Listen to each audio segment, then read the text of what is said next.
Hey Simpsons Index fans, before we get into the episode, we just want to tell you about our new project, Pulp Fury Radio, available now wherever you get your podcasts. Yes, Pulp Fury Radio. It's our new anthology podcast series where we take the aesthetics of old radio and pair them with modern stories across a range of genres like sci-fi, horror, fantasy, mystery, and noir. Our second episode is a murder mystery story, the last known sighting of Irma Strauss, and it's out right now. Go subscribe to Pulp Fury Radio on your podcast app and check us out on socials at Pulp Fury Radio. All right, now let's do the Simpsons Index. Woo!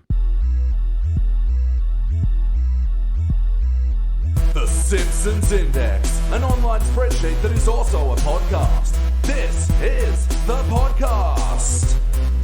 Coming to you out of SideQuest Studios, this is the Simpsons Index, episode 178. Hello out there, I'm your host, Elliot J. O'Neill, and joining me in SideQuest Studios today is Jordan Frost. Hey, Elliot. And all the way from Los Angeles in the United States, from the Cynical Cartoons podcast, is Mia Marchant. Howdy, y'all. And thank you for joining us for the Simpsons Index. This is the podcast where we watch and review 3 episodes of The Simpsons at a time, but there is a twist. Each episode must come from a different decade. Now, Mia, this is the first time on our podcast. Please tell us, what is your Simpsons history? Where did the show begin with you? It's a long and storied history. I wasn't allowed to watch the show when I was a kid. I think that's a pretty uniform experience for a lot of people, but not so uniform. I just grew up loving following all the rules, and so I actually didn't do it for a really long time. Wow. Yeah, I only started watching when I was like 12 or 13, and I picked up a bunch of the DVDs, so it was like seasons like 3, 6, 7, and 9 was what I really watched all the time, just over and over and over again. Especially season 6, I just like dug that shit. And then I was telling Elliot earlier when we were just like talking on Twitter, I was like, yeah, I had a Zune and it had like season 18 on it, I think. Nice. And so, yeah, I was just like walking around with this thing that had like the battery life to play one episode and then it was complete. So That is an ultimate hipster move. Oh, yeah, I'm watching season 18 Simpsons on my Zune. Yeah. See, cool. it may sound like a hipster move, but really I was just poor as shit. Like, I was...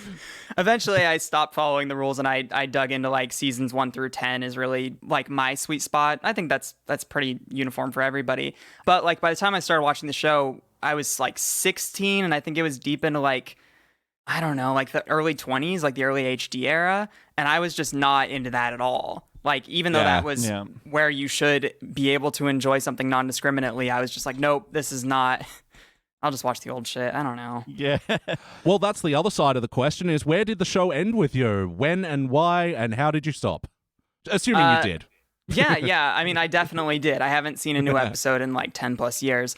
I don't know. I guess that I liked the teen years because that's what like when I was at school and I would get on the computers at lunch or whatever and watch whatever was free on Fox.com. It was like those mid-seasons episodes, you know? So I would watch something like that 90s show and be like, yep, classic Simpsons, even though now in hindsight, not at all.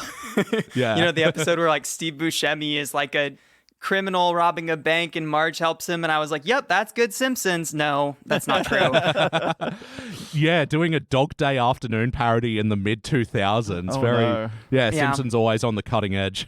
Yeah, but I was able to enjoy some episodes in that era that a lot of people weren't really. Like, I think like one of my favorite episodes when I actually dug into the show was like Bart learning to drum and like getting on ADHD medication or whatever. Like that was like, all right, this is a great episode. We got the white stripes for 10 seconds. This feels good to watch, you know? Yeah. So I don't know, like seasons like 3 through 10, I think is really the sweet spot for me. Yeah.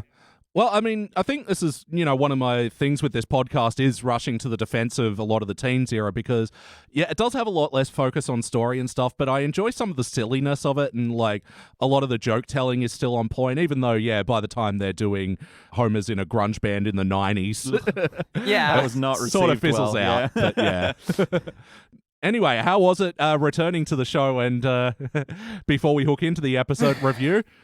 Was it worth coming back to after 10 years? Who knows, man? I mean, I'm sure you guys have gotten into it a lot in the past. But yeah, this episode, I don't know if this was like super indicative of things because this episode in general is just like really hard to watch because of current issues affecting America where I live. Yep.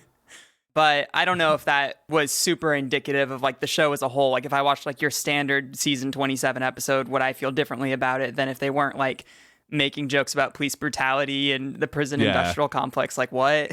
Okay. Yeah, it had a lot of hot button issues in this episode that Yeah, I'm sure we've all got a lot of things to say about. So, Elliot, I'll let you get started. Sorry. So, yep, let's set it up. It was season 27, episode 22, Orange is the New Yellow. First released in May of 2016, it was directed by Matthew Fornan, written by Eric Horsted. In this episode, Marge goes to prison. Again. Hey, what do we think? Fucking hated it, Elliot. I really hated it. I'm sorry.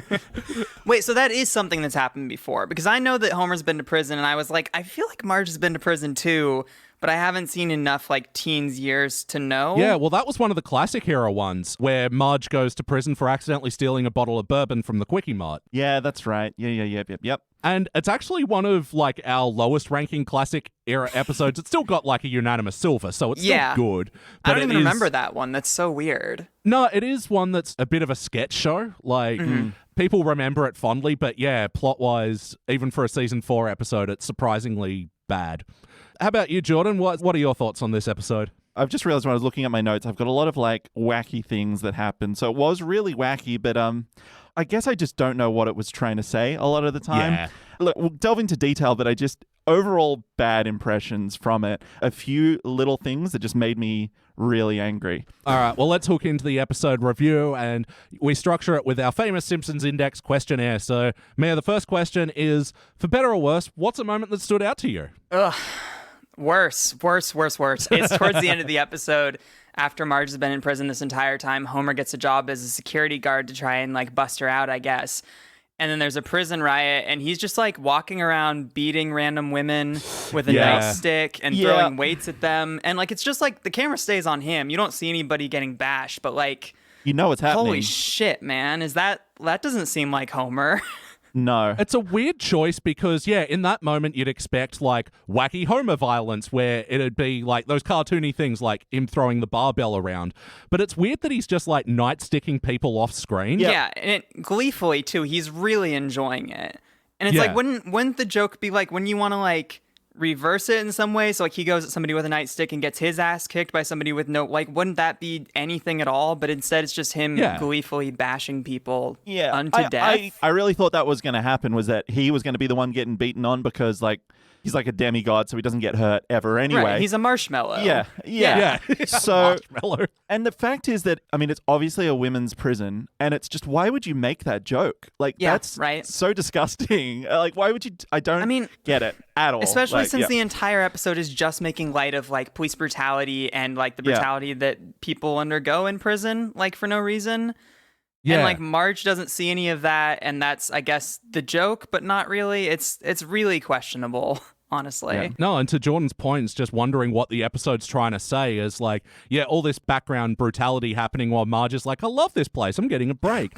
And that never comes full circle at all. Yeah. I think they attempt to, in that scene where she's out down in the laundry and she starts seeing her family in random things that are happening. I mean, she doesn't see Bart, so she doesn't miss Bart at all. Like, let's make that clear. But I think they were trying to say, like, oh, I am seeing the sad side of jail, but it's not that it's a horrible, like you said, the prison industrial concept because of basically indentured slavery.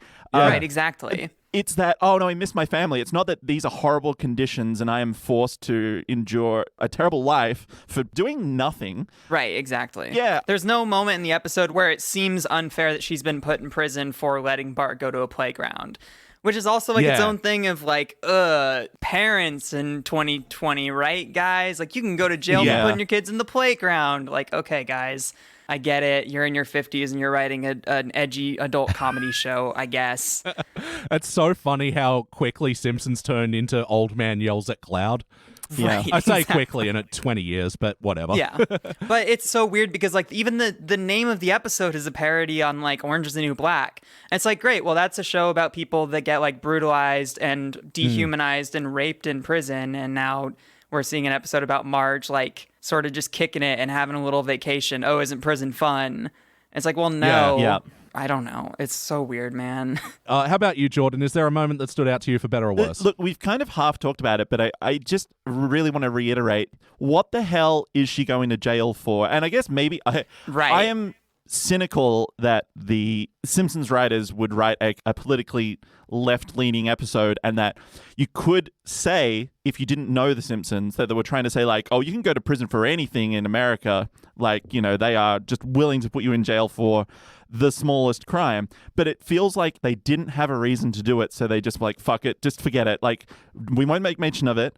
She's a bit negligent. Just put her in jail. When like characters like Cletus and Brandine like exist. Exactly.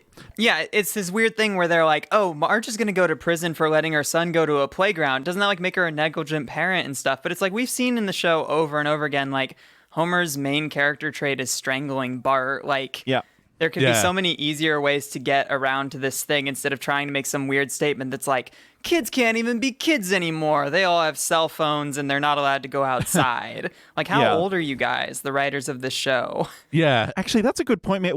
Is it later or earlier in this, the episode with Paul Rudd and Kareem Abdul-Jabbar with the strangling Bart thing? That's right. Yeah, that's like season 21 or 22, I think. Okay. Yeah, where they have a therapist come in and try and get Homer to stop strangling Bart. I remember that. Kareem Abdul-Jabbar strangling Homer constantly. Yeah, that was weird. So that was before this one. Yeah. Well, did that change the game? Like, after that, were they like, no more strangling? Like, that's not a thing that we do on the show anymore. We get it. We're not going to do it anymore. Yes and no. I feel like when they do it these days, it's more pulling focus on it and trying to make a meta joke and like, hey, isn't this horrible? But it's also like, okay, well, you're still doing it. Right. So have either of you seen Orange is the New Black? Because even though I'm generally a fan of Genji Cohen shows, I still haven't seen a single episode. I watched the first 4 seasons. We were kind of talking about it before the podcast, and it's interesting to watch the evolution of the show when started out as more like a dark comedy, and then it became a drama, as evidenced by like the categories they got entered into for like the Golden Globes. Was like, it was originally comedy and then it went to drama. That is so odd. Yeah, it's kind of strange, but it fits with the show. And I think I got up to like season 4 and then I fell a bit out of love with the show because like one of my favorite characters died as well. And I'm like, oh, I don't want to do this anymore. Right. It made me really sad. And I know that's probably why I should have watched it, to be like this is horrible and this is actually what happens. But I just couldn't bring myself to do it anymore. No. So yeah, I stopped about season 4. How about you, Mia? Yeah, I think I stopped at the end of season 1. I was like, oh, cool, there's a cliffhanger. This person gets stabbed. That'll be interesting in the next season. And then it picked up again. And I was like, oh, okay. And then seasons 3 and 4 came out. And I was like, okay, I guess the status quo never changes in this show, huh? Yeah. Which I'm sure it does eventually. But it just gets to be too much, man. Like, I just couldn't do it with that show after a while, you know? Yeah, well, I mean, the heaviness is so off-putting. Like, I think that's sort of where I stood, because once I was aware of it, the show was kind of already like 4 seasons in. So it's like, do I really want, this entire big meal here? Yeah. Especially when knowing it's a very heavy meal that will make you feel very sad and sleepy. And like the good thing is it's got like such a good diverse cast of like female and even like trans actresses and stuff in there. Love Laverne Cox, love Ruby Rose. Yeah. But it got to the stage for me of like it's misery porn essentially, and I just Oh, so I just want to talk about the title of the episode. It should have been Yellow is the New Black. Why Orange is the New Yellow? That doesn't make any sense. Anyway, whatever. They were just mixing it up. It's that classic Simpsons joke. You think it's going to be one thing, then they're like, here's another layer. But they forgot how to do it, I guess. Well, because there aren't any guest stars from Orange is the New Black in this episode, which is weird because New Simpsons really do take advantage of when they're doing like a slight adjacent parody that they will get in a bunch of actors for bit parts. But no one was free this day. But I mean, did it feel like Orange is the New Black at all? Or no, I mean, look, they took certain plot points. Like there is a plot point where they do bury a body in like the flower/vegetable garden. And the Simpsons were like, haha, we can make a joke out of that. Yeah. But not really. Like it wasn't, maybe that's the point, is whenever they get a guest star, it's because they're like, hey, we can get this guest star, let's write an episode around that. Yeah. And maybe they were just like, we just want to write this episode. I don't know why, but were there any guest stars in this episode at all? I didn't really. No, the only listed guest star is Kevin Michael Richardson as the prison security guard. But I mean, at this point in the HD era, good old KMR, he's basically part of the cast now. Right. He's like the 7th Simpson like voice actor. Which I'm glad. Give Kevin Michael Richardson more work. His voice is dreamy. Yeah. But was this a particularly wacky episode of The Simpsons? We like to talk about the cartoony elements. Were there any cartoony moments that stood out to you? Yeah, I mean, I guess the whole thing being like all of this like prison brutality going on behind Marge while she's like just like completely oblivious to it and never realizes any of it is happening. Yeah. It's definitely whack. I don't know if it's wacky. Yep. There's a lot of whacking. Yeah.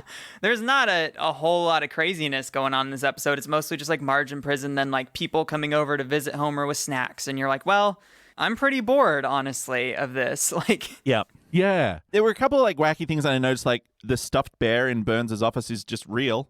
Yep. And just holds down a job, I guess. Like he just stands like a statue for 8 my hours a day. Fucking God, the plum bomb or whatever it was called. Oh, that joke. I mean, we all know that like Dan Castellaneta likes to sing as Homer. Right. And they're like, Dan, you can't sing in this episode. Like, okay, but what if I introduced a secondary character that you've never seen before and I sung as him?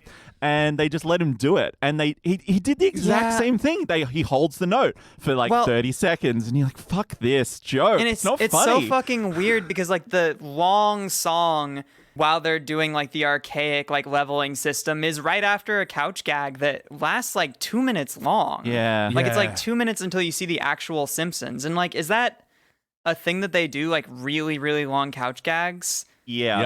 Yep. When Okay. the episode is too short, we think, they're like, fuck, we got to fill in this time somehow. So it's either you get a really long couch gag or you get a post-credit sequence that's not funny and shit. And this We had episode, we got both. both. So Yeah. great. Yeah. Because I've seen the Don Hertzfeldt one and I was like, hey, Yeah. this fucking slaps. Do more of this. And then I saw this one and it made me laugh at first. I was like, okay, great. It's like IKEA instructions. That's fun. That's a good concept. Let's see what they do with it. Oh, nothing. Like it's 2 minutes long and it's nothing. I mean, I like the style of it. Like, this is really topical because I've recently been putting together a bunch of IKEA shit.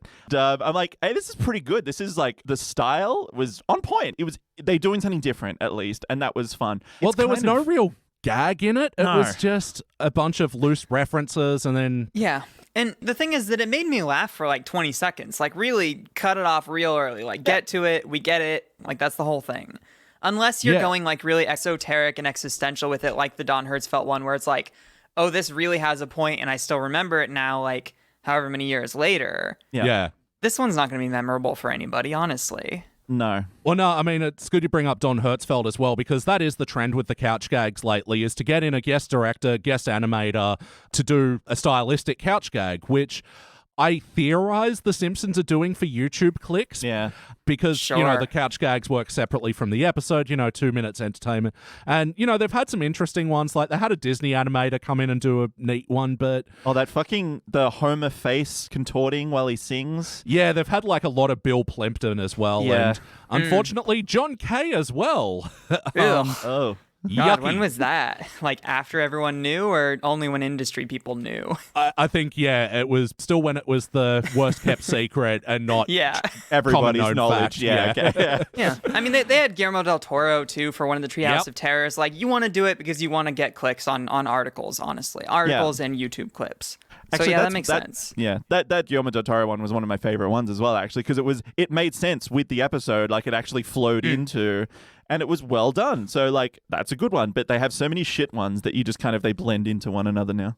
exactly. Yeah, it does seem like if I was going to watch any, like, recent era episode, I would want, and tell me if this is right or wrong, like, a Treehouse of Terror. Like, do those hold up better because they're so disconnected from everything, or are they iffy still? It depends. Yeah. Like the recent tree houses are often just kind of boring and they've forgotten what the whole point was. It's more just a parody of like a current trend. Right, sure. Yeah. Yeah, I'd say, because recently we watched the 30th Treehouse of Horror, the Treehouse of Horror XXX, episode number 666, and it was this big event, and they had parodies of Stranger Things and Shape of Water, but it was the same as this Orange is the New Black parody, is that they were aware of the thing, they stylistically drew The Simpsons into the thing, but they had nothing to say about it.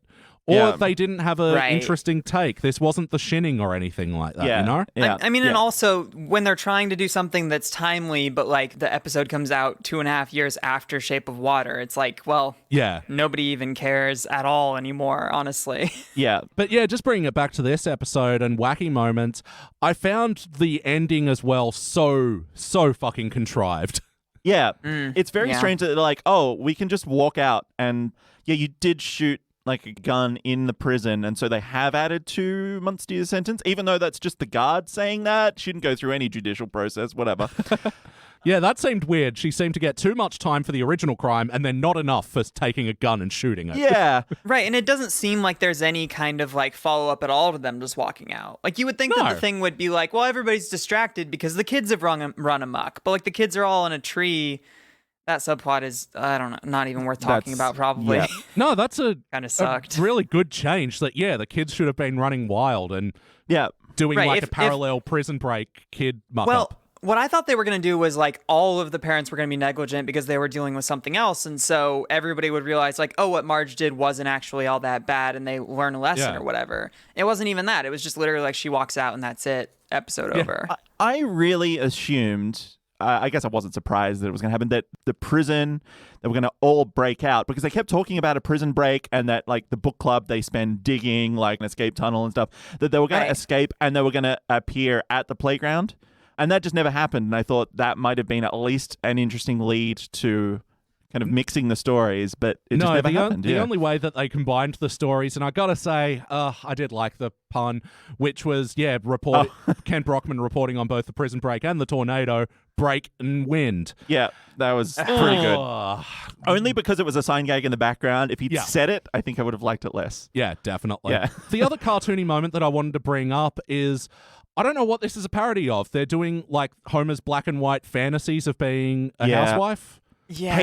Hated it so much. Is not good. I mean, the whole alcoholic housewife thing, I don't know, I guess that they're trying to do like 1950s like sitcoms and like Homer's ideal of like what being a good parent would be, but it's just it just feels like a Family Guy gag. Like it really feels like a Family Guy gag. Yeah. Literally, I was watching it, and since it's like stylistically different than the rest of the Simpsons, you're looking at it and you're like, you could just literally plant fucking Peter Griffin's face on there and that's what you have. Yeah, and then him giving like a bottle of gin to Maggie and her going and getting drunk is like, what's happening? Is this supposed to be funny? Like, what's happening at all? I was trying to figure out, because it said seasons, in the post-credits thing, it said season 6. I'm like, was that when Mad Men season 6 came out? Was it a Mad Men thing? No, look, I think they are doing a direct know. parody of something like Honeymooners era. I don't think it's Honeymooners, and I think that's what they're trying to say, that in the 6th season of this show within The Simpsons, that, Homer housewife is just a mad drunk and Marge is sleeping with Flanders, which is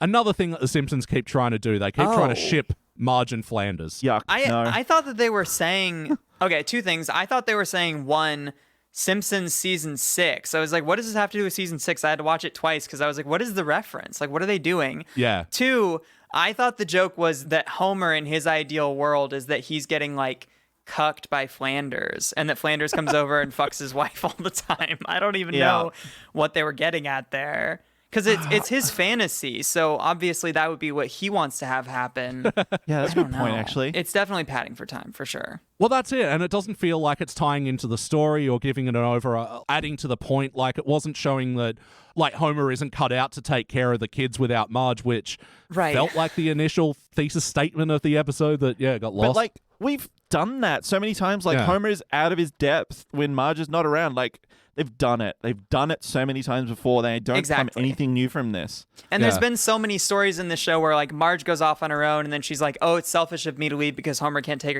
care of the kids. I miss my family, so I'm going to go home. And it's like, how many times do we have to do the same story over and over again? Like, I get it. You're going to try and give it like emotional resonance now, but you've failed on every level. Yeah. Well, that leads perfectly into the next question. Was there emotional resonance? Did you feel the heart in this episode? Are you asking me or okay? I'm asking anyone, but I think I may as well ask the tumbleweed. I think there was a moment where I had like in my notes like a heart question mark because it was when Flanders comes over and then he gets serious for a second and goes, I know what it's like to lose a wife, and his tears well up, but then he stops and he just like kind of walks out, and I'm like, you could have tried to do something about Homer and Ned bonding over like losing. I mean, different, like being in prison to dying. He's married and he would have lost Edna. Edna is dead as well. Okay. The one thing that I really liked about that scene though is that like Flanders leaves and Homer's like, I like him. Like, I'm friends with my neighbor now. And Bart is like, yeah, tell Rod and Todd I want to hang out later. I'm like, is this a new thing? Because I like that they're friends. I just like when everybody's nice to everybody. I don't know. No, I totally forgot that it happened until you brought it up. It's like, that is like another dropped plot element of this episode that could have been very nice. Yeah. And then he has the dream of Marge with Ned's moustache as well. Which is strange. I'm not sure what they were trying to go for there. Flarge. It did make me laugh, though. I mean, it was a funny little moment. It just, didn't really mean anything. Ah, Mo meant. I get it. Oh dear, Elliot, please, back in your hut. Dear Lord. But yeah, on the heart of this episode, it sucks because Homer just sort of shows up at the prison at the end, and there doesn't feel like, as he's doing his appeal with the beating people up at the same time, it just doesn't carry any weight to me. Yeah, it feels like anything that Marge is going through is undercut by the fact that they're like kind of making a joke about people being brutalized in prison in the background. And it's like, well, you guys can't, like, if you're just going to ignore it completely, that's fine, I guess. But if you're going to, like, call attention to the fact that this happens, but then not do anything with it and also pretend like Marge is just, like, having a great time. Yeah. What are you doing? Like, there's no way that I'm going to care about Marge wanting to go home to her family and then deciding she doesn't want to and wants to stay in prison for another 2 weeks. Like, that's, I don't know, man. It feels like it's been done better before. Yeah, oh, definitely. That was the other really shit thing I didn't like is like when she's standing by the door with the window and there's the prisoner getting like choked out with the nightstick and getting thrown into bed like, oh, you go to bed early, huh? Like, ugh, yeah, and I guess that we're supposed to laugh at that. Just like we're supposed to laugh earlier on in the episode when like the cops show up at her house and they're like, she's got a sewing needle, and they all point guns at her. And I'm like, I just heard a story in the news yesterday about somebody who got shot at by the police because he was suicidal, called the cops, had a pair of scissors in his hand when they showed up, and they shot at him. And it's like, well, for fuck's sake. Okay, so knowing anything about the way the real world works, that's not fun. Like, that's not a great gag.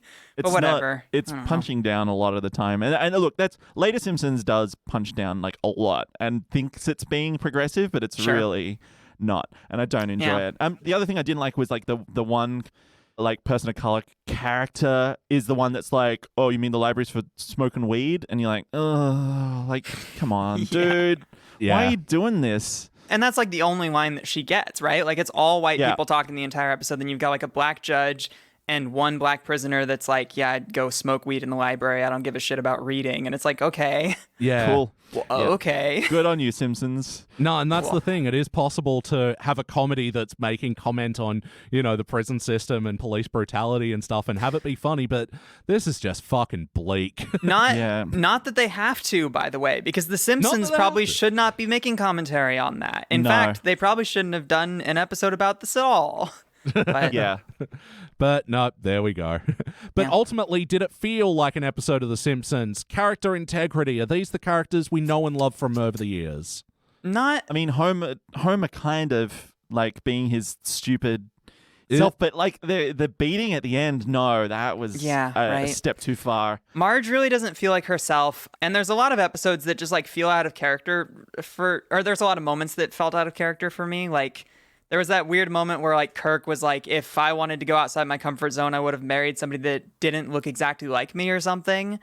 Yeah. And you're like, oh, so you're just like going to call attention to sight gags that used to be unspoken and that's what made them funny. But now you're just like saying that out loud. So that doesn't really make any sense for that character, honestly. And the Kirk and Luann one, they've done that so many times as well. Yeah. It's like Milhouse has gone, oh, my parents are cousins, I think. And like, there's so much attention drawn to it. I don't actually remember. Does Lisa even get a line in this? Sort of, barely. Like, I think she talks about the muffins. Yeah, that's right. I feel that she would miss her mum a lot more and you know what, she did have a line about my seahorse costume is broken. It's a male one. Males have pouches. Did you know? Yeah. Thanks, Simpsons. That's a fun fact. And there was one line that I don't remember exactly what it was, but she was just like, they were just saying stuff that was like, okay, this is what the writers think smart people would say in this moment. Like, she's just like, the flanderization of Lisa has just gotten to the point where it's like, okay, she becomes a lightning rod for like PC culture gone mad jokes these days. That's progressives crazy. That's like, the thing is that like growing up, like Lisa was my conduit in the show. I was like, oh yeah, my family is also like boorish sometimes, and I'm the smartest, But then like as the show goes on, like I've seen like small clips here and there, and then like her talking about like, oh, it's actually good that Apu is around and played by a white person. I'm like, oh yeah, you can just make Lisa Simpson say whatever you want because she's a cartoon character. I forgot about that. Oh, That's yeah, weird. that's right. Fuck, we've still got to do that episode. I am not looking forward to it. But the only thing I wanted to say about character integrity is I like Marge doing the whole, beat up the biggest person in the prison bit. I did like that she, just totally domed someone with the latest James Patterson. What? No, what the fuck? Why is her hair so solid? What is it?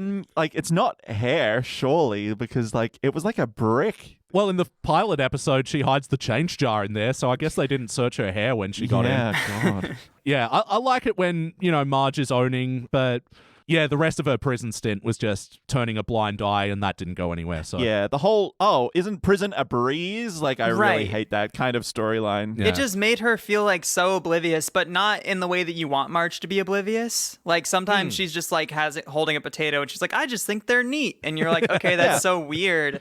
But that's not just like not realizing somebody's being choked out behind you with excessive force and then she's brought in the room and you're like, oh, she's taking a little nap. Like that just feels so intentional. It's interesting that we have this Marge scale now, from potato to prison. What kind of Marge are we going to get? Yeah, I feel like Right. The Simpsons has like a real like affinity and love of cute Marge. Yeah. Like Marge being cute just for doing like seemingly nothing is like that can pick up an episode, but not here. Not here. Yeah. But yes or no, would you watch this episode again? No, never. No, I don't want to. No, part of doing this podcast is I'm glad that I can put this episode behind me now and never be tempted to watch it again.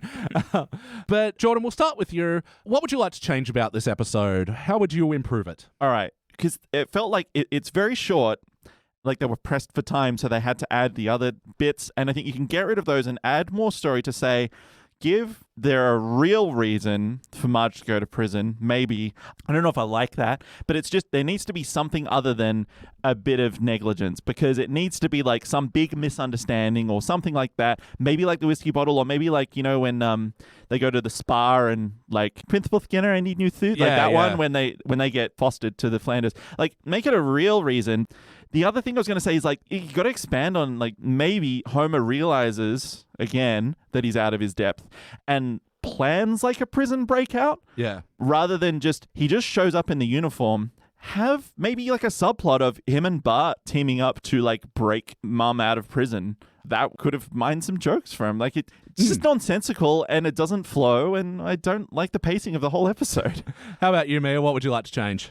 I don't know, because it's so hard to say with a Simpsons episode. Like, it's not like I want Homer and Marge to talk about at this point. Like, you were supposed to come home and you decided not to because you hate being married to me so much. Yeah. Maybe Yeah. they should have addressed that in some way, where Homer, like, instead of just being glad that his wife is coming home, is like, wait, why when I came to pick you up and it was your time to come home, you shot a gun in the air so you could stay in prison for 2 more weeks? Oh, yeah. Yeah. It's so weird. Yeah, he was there watching. So that that's should have been his moment of, like, character reflection. It's like, oh, yeah, this should have been a turning point for him. Right. And is that all you'd like to change about the episode? No, just don't do this episode at all, honestly. Like, I think that I was very clear about that. Like, I don't know if I'm harping too much on politics for a Simpsons podcast, but like, No. what the fuck are we doing here? Like, it's The Simpsons. Like, let's do something whimsical. Let's do something that's fun to watch instead of like anybody who knows anything about the way that the police system works in America or the way the prison system works in America is going to watch this and be like, what the fuck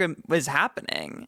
Like, Yeah. why would they think that's a fun thing to do? It would be, Yeah. it's not great. I was going to say, maybe just make her do like, she has to do like community service or something. Yeah. Something low stakes. She's picking up trash on the side of the highway and she's Yeah. like, I like this more than being with my family. I'm going to keep doing this, you know? Like, I'm doing a good job and I'm doing good things for the community. And then, like, Right.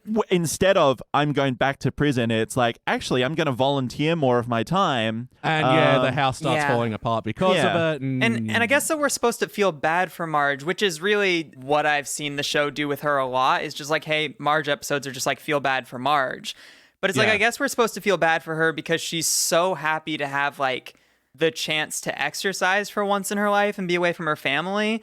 But it's like, that's also not very fun to watch, like in the middle of a Simpsons yeah. episode. No, and I guess that's where I'd do the change is, unfortunately, pull a bit of focus away from Marge and sort of put it on Homer and interacting with Flanders and realizing, I've got a chance here and, accepting help from Flanders to sort of improve things. Like, It can be one of these things, where he's originally taking advantage of everyone's generosity and muffin baskets, but it feels like a learning lesson that Simpsons forgot to put in there somehow. Yeah. I mean, especially if he can learn something from Flanders about how to be a husband and how to give a shit about his wife. Like Flanders could, Flanders like brings up like, well, yeah, my wife is dead a loony or whatever the fuck he says. And it's like, well, maybe they could have talked about that and Homer could realize that at least his wife isn't dead and he loves his wife, but it's not even that. Like Flanders just like brings him some stuff and he's like, I love Flanders now. Goodbye. So weird. Weird. Yeah, very strange. Yeah, turns on a hairpin. It's odd. All right, we're almost at the end. Mia, do you have any other parts from this episode that you want to mention before we rank this thing? Yeah, I did love that Milhouse has a jitterbug phone that can only like make calls to specific places. I thought that was very funny and very Milhouse. Very Milhouse. I liked as well the operator being like, if you're lonely and want to talk to someone, please hit disconnect. It's like, yeesh. So many Blake jokes. Yeah. There was a couple moments that didn't really make any sense in the episode at all. Like there's a part where Marge is like on the phone with Homer and then she hangs up and he's like, oh God, she got sent to the electric chair. And then it cuts to her telling everybody else, like, he thought I got sent to the electric chair. And it's like, well, did you bug the house? How did you know what he said after you hung up? Yeah. What happened? I was going to say, that annoyed me so much. Yeah, that was going to be one of my John Zane corners, actually. But the other one being that, like, the pistol scene, like, pistols don't cock like that. Like, revolvers do. But, like, whatever they were doing, they weren't, like, clicking and cocking a revolver. They had, like, a Glock or something. Anyway, it doesn't not a big deal. It's just, like, who designed the Foley on that? Shame on them. An Australian that knows something about guns. How rare. Yeah, I know. Not huge, but, yeah. How about you, Jordan? Any other notes? Yeah, a couple. I did notice that the police car that pulls up, the number plate is number 1 doofus. Yep. Why would they decide on that? Is that like a prank from another precinct? It doesn't matter. I get car seeking in the front. I kind of like him waving goodbye to Homer at the end, but Chief Wiggum I found so infuriating in this episode. Yeah. The negligee line. I didn't mind that, actually, the Ken Brockman one. Like, a Springfield woman has been arrested for an outrageous negligee. Oh, right. Yeah, that was... Fuck, what was the other one where he gets all snippy with Lou? Oh, Sylvester Alone. Oh, yeah. The Wiggum and Lou corner was very bad in this one again. Yeah, they've just got this snippy relationship that I find infuriating. And yeah, Wiggum's joke at the end, oh, who's this Rafe Waggum? And you can't misread it that badly. Yeah, no, that's so dumb. The Bobcat bit was just real cartoony and stupid as well. Yeah. Like, I mean, Ralph diving in, fine, but then Homer being like, oh, hey, Mr. Bobcat. Like, shut up. Don't do that. Why? Yeah, and then later on when Arnie Pie's doing his broadcast, which is aesthetically I liked because I thought they did some good like digitization of like the tape and it looking like it was crackling. That looked really nice, but yeah, Ralph fighting with a bobcat outside of the helicopter window was dumb. Yeah, fucking dumb. Is that all your notes? Yeah, and just the NWA joke. Yeah. No, don't do that. It sucked. Neighbors with appetizers, fuck off. Like, no, what? Okay, never mind. Like, there is a certain thing that Simpsons hit on, which is like the Christian covers of popular music. Like, there's one that I absolutely adore when Homer and Ned are hanging out, and Homer's like, I like AC/DC. And Ned's like, oh, I like the Christian cover band, ADBC. Oh, and their song, Kindly Deeds, done for free. Like, oh, yeah. There's moments like that that's really cute, but yeah, NWA, that it wasn't. Yeah, and also NWA jokes have been done so much better so many other times. Yeah. And I only had one more note, which is Bart's review of Lisa's seahorse play, which was Start Stupid, End Stupid. Yep. Wow, how about that? Yeah. Yeah. It's time to rank this thing. On the Simpsons Index, we rank using our 6-point scale, which starts down the bottom at failure. Maybe if the episode is just meh, you give it a participant. But for the positive rankings, you got okay bronze, good silver, excellent gold, but for the best of the very best, the ones that the Simpsons could not exist without, we give cubic zirconia. I'm going to go first. Let me show you how it's done. I'm going to give it a participant. I'm tempted to fail for all the very cooked police brutality stuff, but overall the experience of it was just kind of flat and empty and soulless, and I didn't have any real hate for it. Jordan, what do you reckon? I think back in 2016, if I'd watched it then, I probably would have given it a participant 2. Oh. But watching it now, like I feel like I'm not trying to be one of those people like, oh, I'm so much more evolved now, and I feel like, I'm more in touch. Like, but I feel like I've learned a lot in the last, like, culture has gone real fast in the last 5 years, and I've tried to keep up. I've tried, and I just think it's fucked that they wrote this, and I don't like it, and I wish it didn't exist, and I'm gonna fail it. All right, and Mia, finish it off, please. Yeah, I'm going to give this one a cubic zirconia. I mean, it's really just classic Sims. No, this is a fucking failure, man. Just structurally, like, it made me laugh a couple times, but what are we even doing? And it's not even, you couldn't even say, like, well, maybe they didn't realize how bad police and prisons are. Like, yes, they did. Like, they wrote in the episode where Marge becomes a cop, like, Lisa has this little, like, liberal insert or whatever it's supposed to be where she's like, haven't we realized that cops are just fucking fascists and they probably shouldn't be around and that they're abusing their power? And then it's like, great, so 20 years later they're still not internalizing that, I guess. So it's failure. Yeah. It's so interesting that I reckon a lot of like right-wing people probably pointed to them as like, look at this left-wing propaganda. A lot of leftists probably like, look at this centrist shit. Like they put up. Yeah. Right. Oh, do I want to... because, I was thinking before, we are treading so much ground of the past as well with, like, Marge in Chains. You got a little bit of the Springfield Casino with Lisa's bad costume. And, you mentioned the Flanders taking the kids before. Yeah. No, I'm staying with my gut. I'm going with participant. That's fine. I just feel like there's so many other mediocre episodes in season 27 of The Simpsons that you could watch. It's so fundamentally broken as a story, I guess. Oh, yeah. Season 27 is one of our lowest ranking seasons. Hold on. Along with season 21, 22, 23, 24. It is currently our 25th best season. Oh, wow. Okay. And this episode, Orange is the New Yellow, will be averaging out as a shiny failure. I'm so curious. Is it almost linear, like, throughout the teens for your rankings, or do they, like, get better around a certain point and then... It's interesting. From 10 to 15, it steadily drops off. Then at 16, there's a hard drop, and that's when they started production on the movie. Oh. Then it oddly picks up again a little bit, not much, a little bit in 18 and 19 when the movie stops. And then the first few HD seasons, I think are about a third good each. But then, it has another hard drop after that. It's so funny because, like, the movie was one of the first Simpsons things I ever saw, and so I have such an affinity for it. Really? And I wondered, like, do you guys like the movie? Do you have any love for it at all, or is it just like, well, this is nothing? We haven't officially ranked it yet, but I haven't seen it for a while, but I do remember Don't tip your liking hand. it. Just don't do it. Yeah. It's not worth it. I think when I watched it, I was like, oh, this is on par with what I expect of Simpsons of this era right now. But it wasn't like, I'm not like, oh, fuck, I love the movie. It's just, it's fine. It didn't set the world on fire, but, at least it itself wasn't a fire. Yeah, exactly. right. All right, and this will be the 5th episode from season 27 to be called A Shiny Failure. It'll be joining Simprovised, where they had an improvised section at the end of the episode and it sucked. Yeah. How Lisa got her Marge back, where Marge reveals she doesn't like jazz music. Gal of Constant Sorrow, where Lisa takes in an Appalachian folk singer, and Teenage Mutant Milk-Caused Hurdles, where Bart, Lisa, and Maggie go through early puberty because they drank hormone-laden milk. That is the worst episode name I've ever heard in my life. What the fuck is that? Teenage Mutant Milk-Caused Hurdles. God. I hate it. Yucky. Yeah. Yucky stuff. All right, let's jump back about, 17 years to the teens era, where we're going to watch an episode called Make Room for Lisa. We will be back.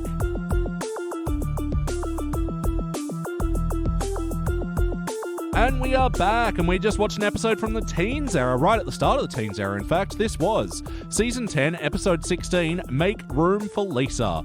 First released in February of 1999, it was directed by Matthew Nastuck, written by Brian Scully. In this episode, to pay back the museum for damaging the Bill of Rights, Homer has a cell phone tower installed into the house, which goes right through Lisa's room, forcing her to live with Bart, and then she gets all stressed out, and then Homer takes her to a deprivation tank. Hey, what do we think? It was all right. I've sort of long stood by and said all 90s Simpsons is good, and when it hits the 2000s, that's when it goes downhill. And man, I did not like this at all. This made me extremely uncomfortable, honestly. Yeah. I feel like we randomly ended up with 3 episodes that are going to be really depressing to talk about. And that, I feel like it's my fault, but I don't know how it would be. I think because I'm thinking about the last episode and how angry that one made me, this one doesn't elicit the same kind of hatred as the previous one. I still recognize there's a lot of things that were, in quotes, okay to make jokes about back in the day, but still not great now upon like a 2020 viewing. No, it's weird that, because a lot of early Simpsons like have an oddly timeless quality where they don't have some of those jokes where, oh, that was a bit cooked. I mean, they do, right? But I felt like the teens era is a little bit more guilty of that when sort of... They were trying to get edgier and like... redo a Family Guy that was doing a Simpsons to start with anyway, but and it's really weird when they get into like queer phobia in season 10 when it's like, oh, wasn't Homer's phobia 2 years ago? Like, why is he still calling things he doesn't like, oh, that's a little queery. Yeah. And it's like, well, I guess I thought that we just kind of covered this and put it behind us, but it's still the early 2000s, late 90s, so the writers are still homophobic and transphobic, which both come up in this episode. Great job, guys. Yeah, no, it sucks. And a friend of mine, Diana, had pointed out to me that this season has like 5 transphobic jokes. When is the episode? I don't remember if it was Patty or Selma. They like married another woman who ends up in the end being a trans woman. Yeah. Oh, and that's mortifying. When was that? That was the teens era, right? That was season 16. Yeah. I remember Yikes. because we recorded that one about 3 months before marriage equality was passed in Australia. Uh-huh. Yeah, that was cooked. Yeah, that's like one of those ones that like if I just post it on Twitter out of context, people are like, what the fuck happened? Like, wait, the Simpsons and Drake and Josh were transphobic? Well, yeah, it was the mid 2000s. Like, of course they were.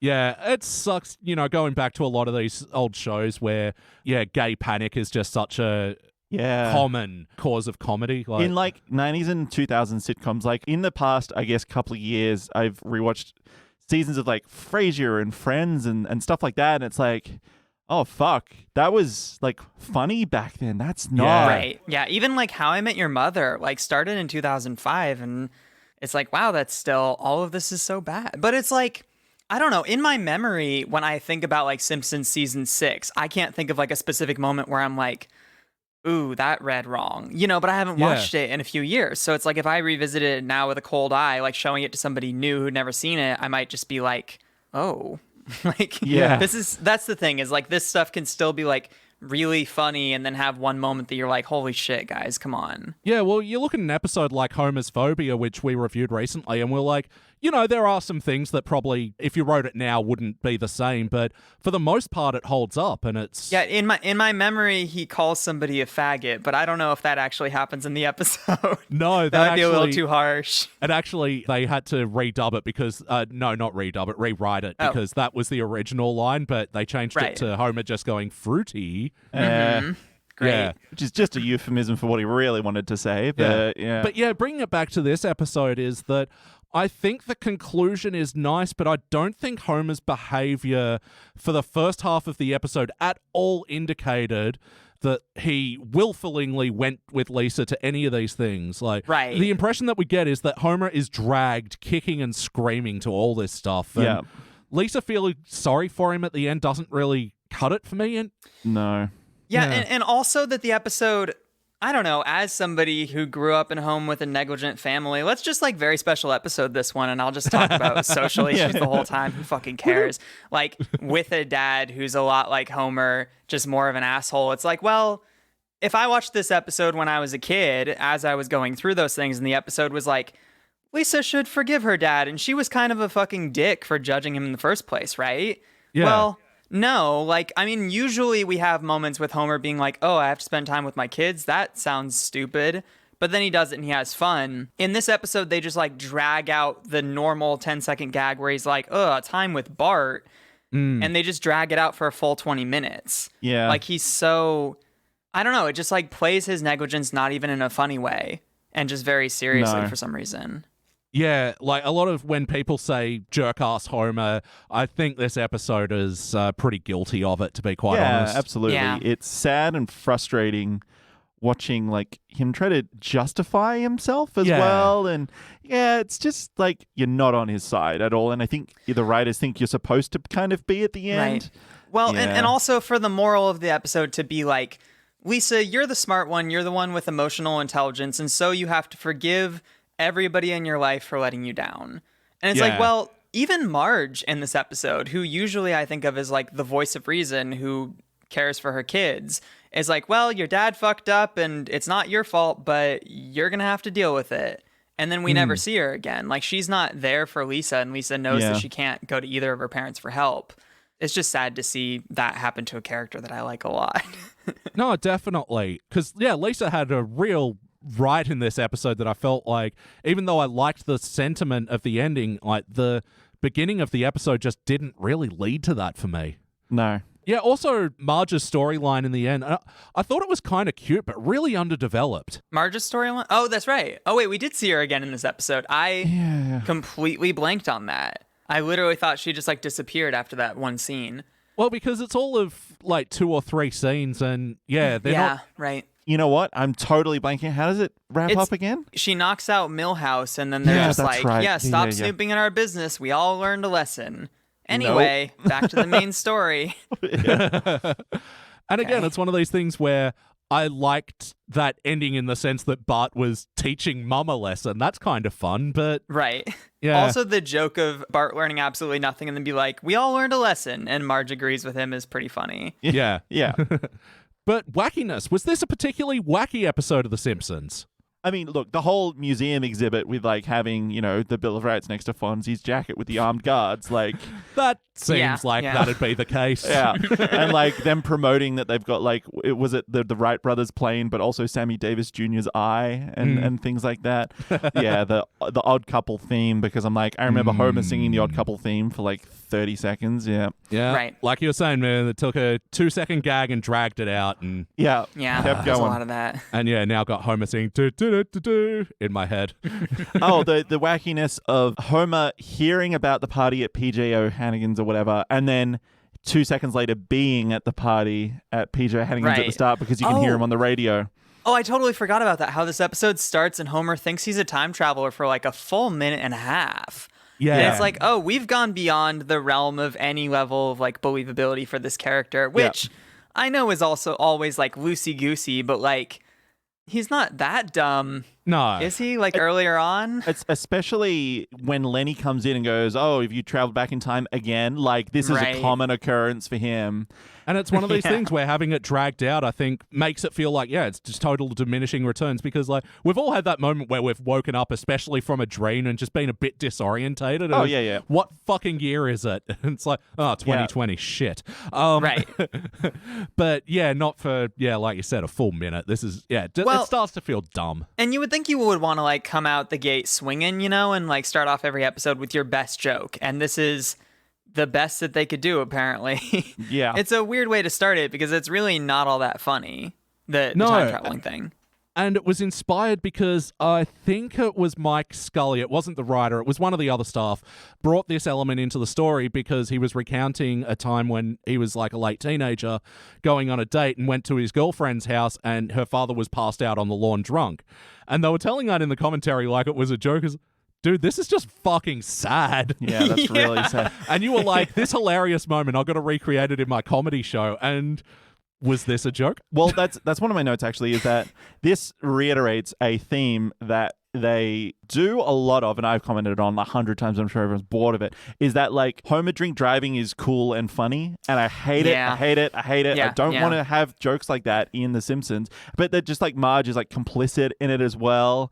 Because like, come on, honey, like you're blocking traffic, not like, Yeah. what the fuck are you doing? Why did you drive home? Like I just Right. hate Well, these and jokes it's- that they do. And it's so weird to watch The Simpsons like critically like that and say like Homer strangling his kids is bad and Homer being negligent is bad and Homer drunk driving is bad. But it's like, well, if the content of the episode isn't interesting enough, then you start to think about these things. Like, Exactly. you know, I watched like season 6 or 5 episodes where I'm like, I get to the end and I'm like, oh, that was kind of weird, or somebody points it out to me. But like if you're laughing enough in the middle, or if you're enjoying the gags and the characters enough, Yeah. great. But this episode just like it has like layers of misery sugar coated with jokes.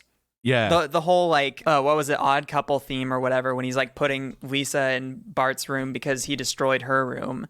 Yeah. And it's Yeah. like, well, so like the joke here is that he's just like so oblivious that he's just gonna like sing a fun, silly song that she also doesn't care about while she's like trying to be heard. And it's like, well, that's not funny, I guess. No. Yeah, it Yeah. sucks. And yeah, we may as well jump to the heart from this because, yeah, there's a lot more wackiness to go back on. Yeah. But yeah, it's sort of shit like this which really makes me feel like the ending is disconnected because, yeah, Right. Homer's, yeah, like you said, Homer's actively not listening to her. He's interrupting what she wants to do something he wants to do. And that doesn't at all tie into Lisa's thesis at the end, which is, yeah, he does a lot for me that he doesn't want to do. The thing is, he does so little. He does the fucking bare minimum. Like, he even Once comments on a it. month. He comments on it. Yeah, exactly. And that's shared between the two kids. So only doing stuff that Lisa wants once every 2 months. And the fact that she is like, oh, I am a bit much sometimes. I'm like, no. Lisa, don't fucking make excuses for exactly. him. She has a line after she goes through like her whole dream, which was a pretty fun sequence. I like that whole thing. That was pretty cool. But like she has a line where she was like, I was kind of a fucking bitch, huh? Like she comes out of it and she's like, oh, I am like a naggy woman. I should like give everybody a little more slack when they neglect me. It's like, well, go ahead. It's kind of like, look, I don't know how far I want to go deep down this hole, but it's kind of like abuse victim mentality. It is. Oh, we're deep in the hole, baby. Yeah, you're like, oh, you start making excuses and being like, maybe I did do something wrong. And it's like, fuck, no. Right. Seriously, Well, Lisa, like, you deserve much better than this. Yeah. Yeah, and Lisa is such like a self-insert character for me, which is such a sad thing to say, honestly, at all. No, I don't think it is. But, No, like, I think a lot of the writers have said like they see themselves as Lisa. Well, early on anyway. Right.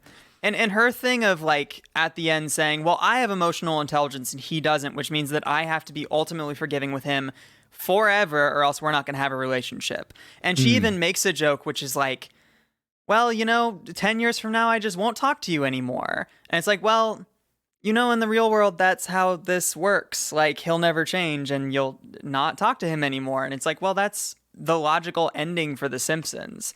Like, it's weird to call attention to, like, when she's an adult, she won't have a relationship with her dad unless he changes, which will never happen. And sad. I loved that line delivery, though, of Lisa just sort of laying it out there as bleak as it was. But, yeah, it didn't cause any change in Homer, really. No. And look, I think that's fine, too. Like, she even says, like, I know we love each other, but you don't need to be friends, I guess, necessarily. Yeah. As long as you, like, have mutual respect and you're not trying to, like, drag each other through the mud like Homer is doing, like, making her do all this stuff that she fucking hates. Yeah. Right. And I guess that's, like, her moral at the end when she goes to the demolition derby and she loves it, even though she wouldn't usually, is, like, if your family is too stupid to understand or to do the things that you want to do ever, just do what they want to do and never get what you want out of life. Yeah, and it's like, man, that's fucking depressing. That's not fun at all. Yeah, and in her fantasy where she was thinking she was Homer and she's like, oh, I only did this because I wanted to spend time with her. Again, we get no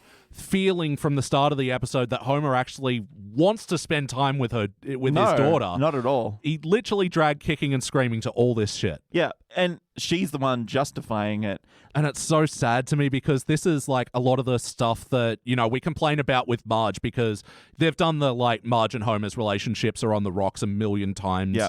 Right. They've done that story so many times. And just sort of seeing Lisa do some of the shit. Yeah. You know what? It feels bad. You know what episode I was thinking about while watching this?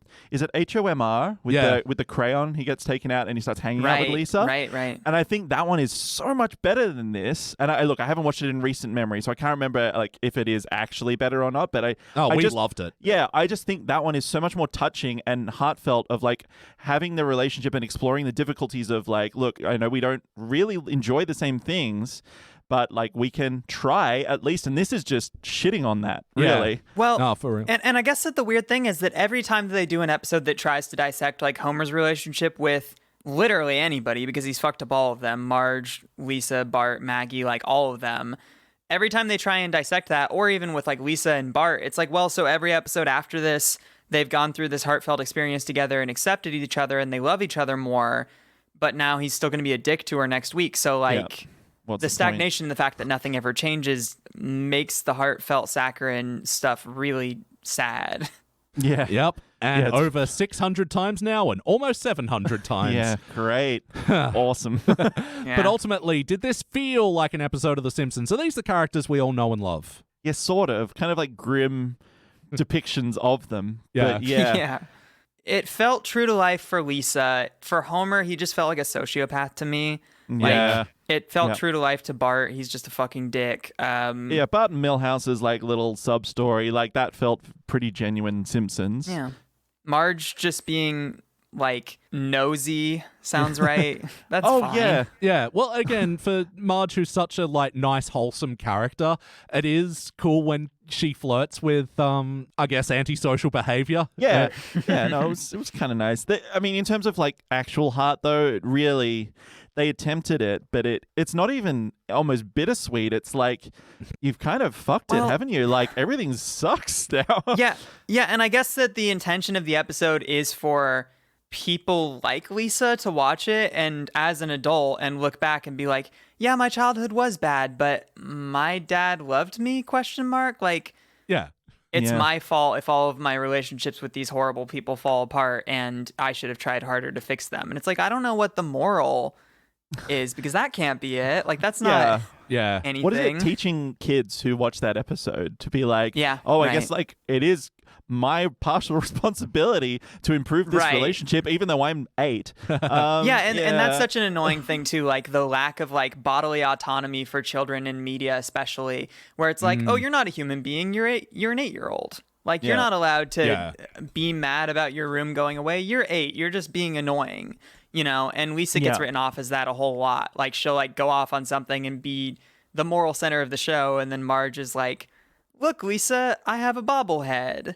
You know, or something like Yeah. that. And it's so annoying because, like, the building blocks are there. And, you know, I was talking about Lisa's line delivery before. Her line delivery of "you gave away my room," that Yeah. hurt Ugh, so yeah, much. right. Yeah. Fucking Yardley knocking it out of the park. Yeah. Yeah. Like, so all the good elements were there, but then it just sort of gets do-do-do-do-do, and then, like, the Lisa living in Bart's room story doesn't go anywhere. Yeah. Apart from that initial thing, I don't think Yeah. there's any there's no conflict there other than the initial. Yeah. So there is her trying to do her homework and Bart But- and Homer annoying Bart- her. Yeah, the Oh, clicking. I gotta say, I do have a soft spot for the pen race. Race here. Yeah, Lisa, you play the winner. Like, yeah. And then Homer being like, "Oh, you missed it, Lisa. Bart was winning, but then he said this is dumb, and then I won." Like, Yeah. that to me is good, dumb Homer. Yeah, but that kind of is immediate, like followed by the thing that made me write, like Homer is such a fucking joke, is the bit just before she lays out the facts for him, saying like, Yeah. well, we're not gonna have a relationship, and he's just saying this like, oh no, we don't want to do that stuff. Like, let's go to the home via the demolition derby, and Yeah. I'm just like. You are such a cock. Like, what are you? Right. And I just hated him in that moment. And I guess that the thing is that, like, in that moment, we, the audience, are supposed to look at what Lisa says and does and be like, wow, she's being a real fucking shrew. Like, we as the audience are supposed Yeah. to be like, man, women are so fucking naggy sometimes, right? Yeah. And it's like, okay. Like, we're supposed to understand that she's, like, pretentious and she thinks she's better than everybody, but Yeah. she is. And this is, I don't know. This is just after Homer has also said the line, we're not going to try that touchy query crap, which is like, Yeah. yeah, thanks, Simpsons writers, for putting that one on the books. Putting yourself on the page. Yeah. Really saying Yeah. what you think about herbal medicine or whatever the fuck. Like, Yeah, okay, like great. aromatherapy or whatever. Yeah, like, And it comes so close because it's even like Dr. Hibbert being like, yeah, look, we could give you medicine, but you just need to chill out, treat yourself. And Homer's like, blah, blah, blah, blah, blah. I'm Homer. yeah. Yeah, Because right. I kind of did like the thing, like, that's his backstory for why he chuckles mindlessly. Oh, yeah. Yeah, because Right. it kind of makes you feel that, like, oh, yeah, Dr. Hibbert does laugh stupidly, like, oh, what a stupid trait. But then you kind of find out it's like his stress response. You're like, oh, Oh. okay, I guess that's okay then.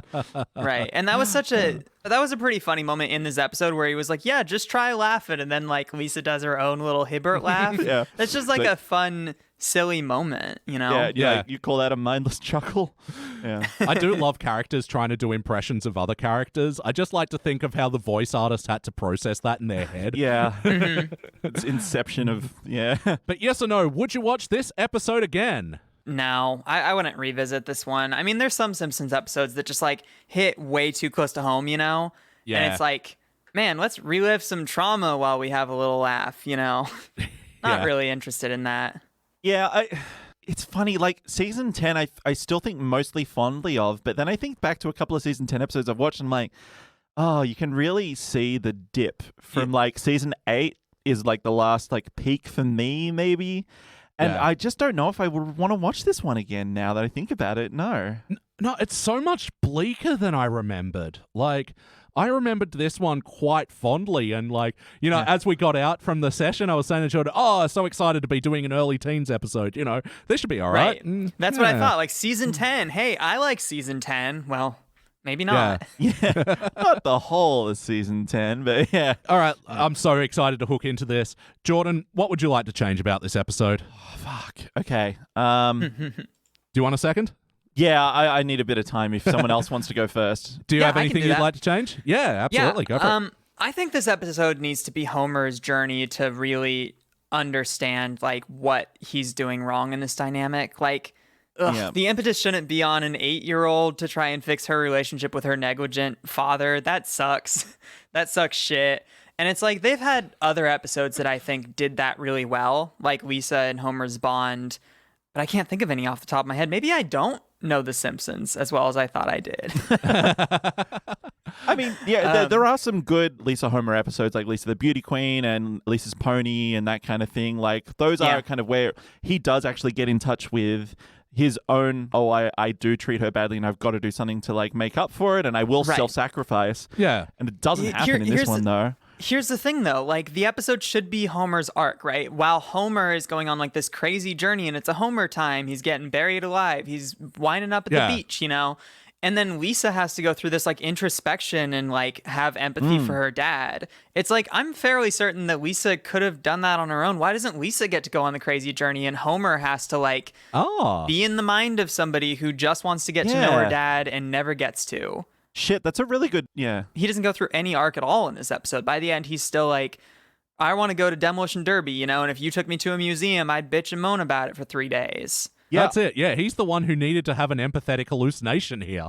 I didn't even think about it. The only growth that Homer takes is the one that Lisa has inside his own mind, which is still to blame herself for it. And Homer doesn't actually think about, I should get better. Like, he comes out of the deprivation tank, but it's just because he's a bit loopy from getting thrown around. Yeah. He's not actually promised to do anything better. Shit, that's and you kind of get the impression, and you kind of get the impression he's like, I value and treasure my daughter a little bit more now, but that's such a fleeting moment that'll last like 40 minutes, and then afterwards, Homer will walk away from the situation saying, "I'm a good dad. I took Lisa to the Demolition Derby."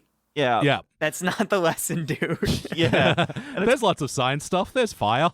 And it's only because he thinks a sensory deprivation tank is like a carnival ride, essentially. Oh, and it's like a similar thing with the tower going, I figured you liked all this sciencey stuff, so... Yeah. Well, coming into what I changed, because I like how, like, at least Marge's sort of eavesdropping story does tie in because they've got the cell phone tower and it's affecting the baby monitor. I think that's really smart, but I think the cell phone tower should have played more of a part in the house itself, and I think you could have really gotten some good comedy, because like, where's the tower coming in the downstairs of the house? I really want to know if that's in the kitchen or in the lounge room, if it's just blocking the TV now or something. I don't know. Yeah, I think that we really missed out on a really great Bart gets cancer storyline here. Why not do that, you know? Why not put Bart on the operating table, you know? Inoperable. Make it depressing. And then he dies. If this was a 2020 episode, it'd be a 5G tower. They all get coronavirus. Right. Oh, fucking hell.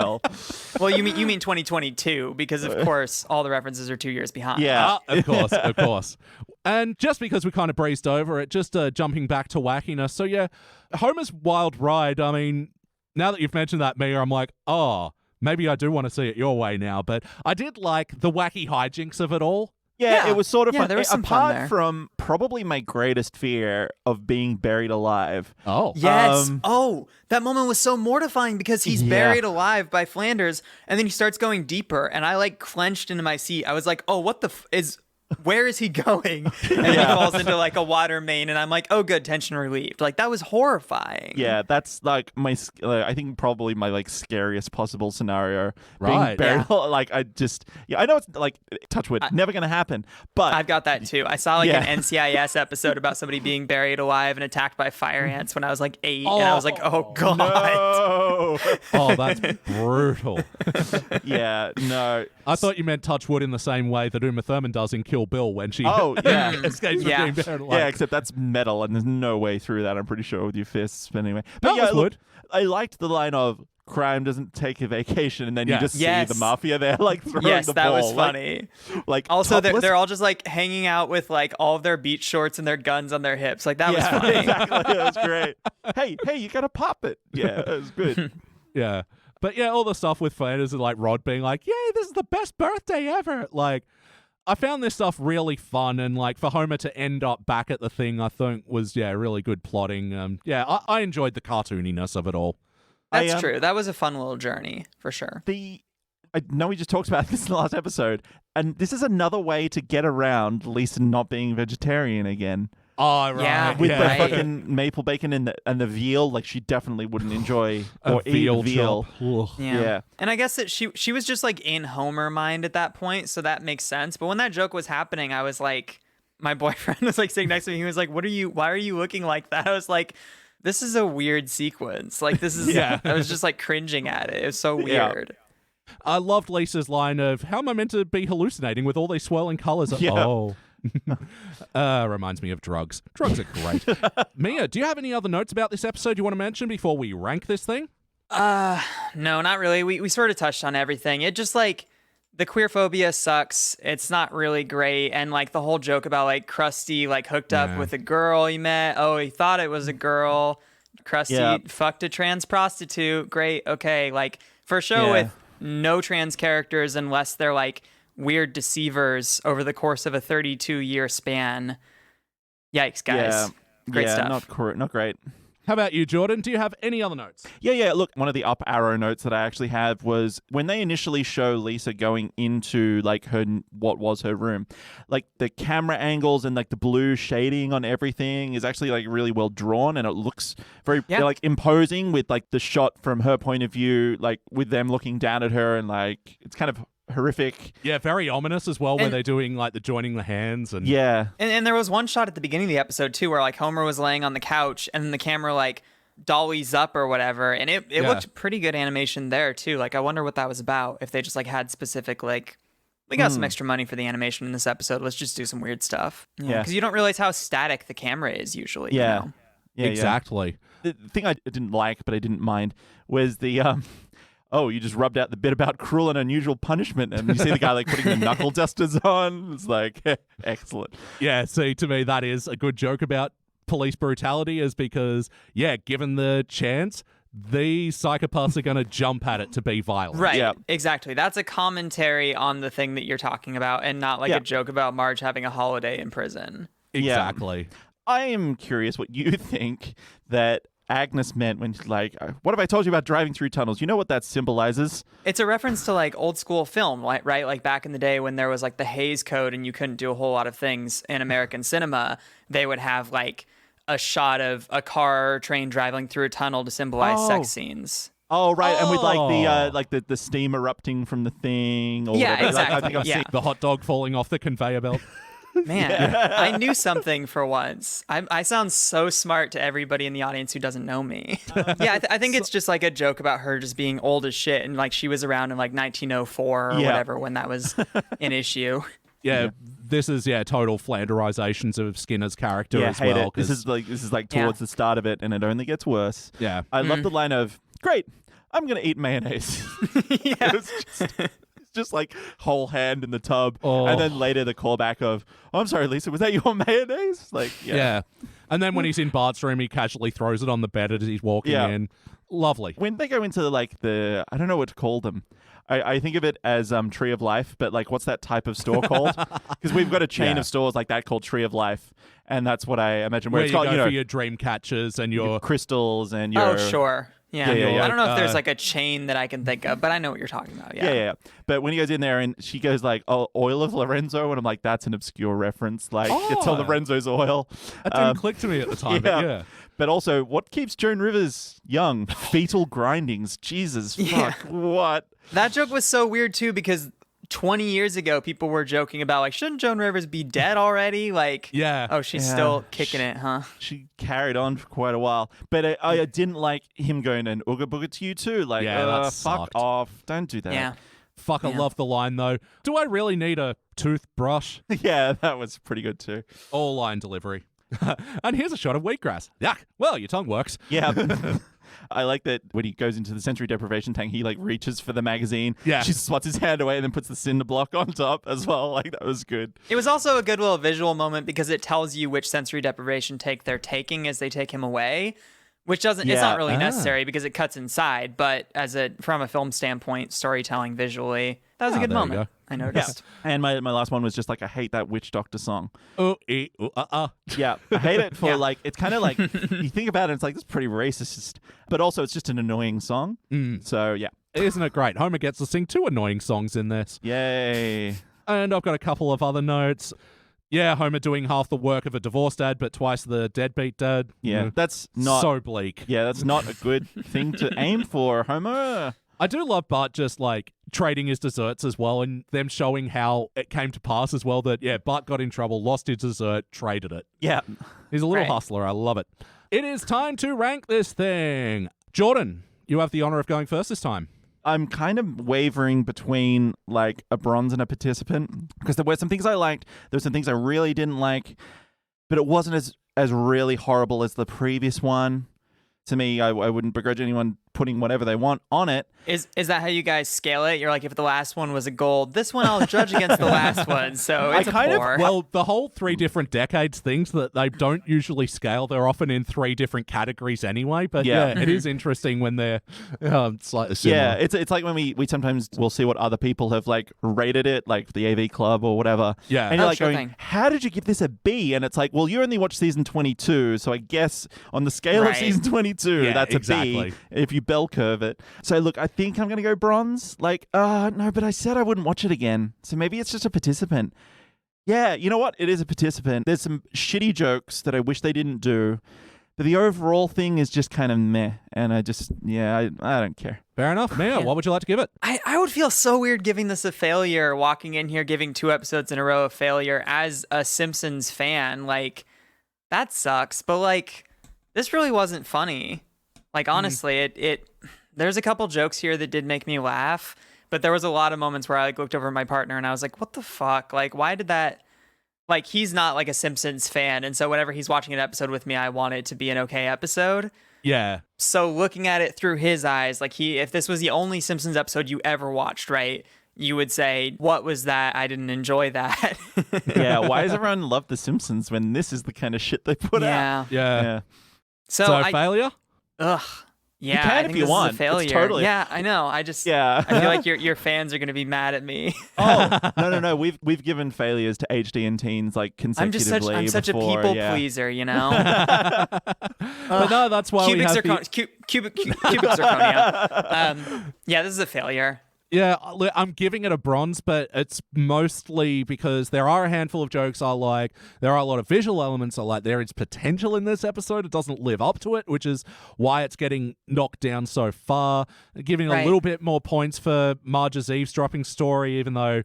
That's true. That was pretty fun, I guess. We've got a very interesting ranking of a participant by way of split decision. Yeah, we don't get a lot of them. Season 19 style N for Nerder, where Bart and Lisa think they killed Martin. Okay. An episode called YOLO. Nope. Ew. Also, another participant by split decision was Simpsorama, the Futurama crossover, which was garbage. Yeah. Weird. I wonder what rating you gave that one, Elliot.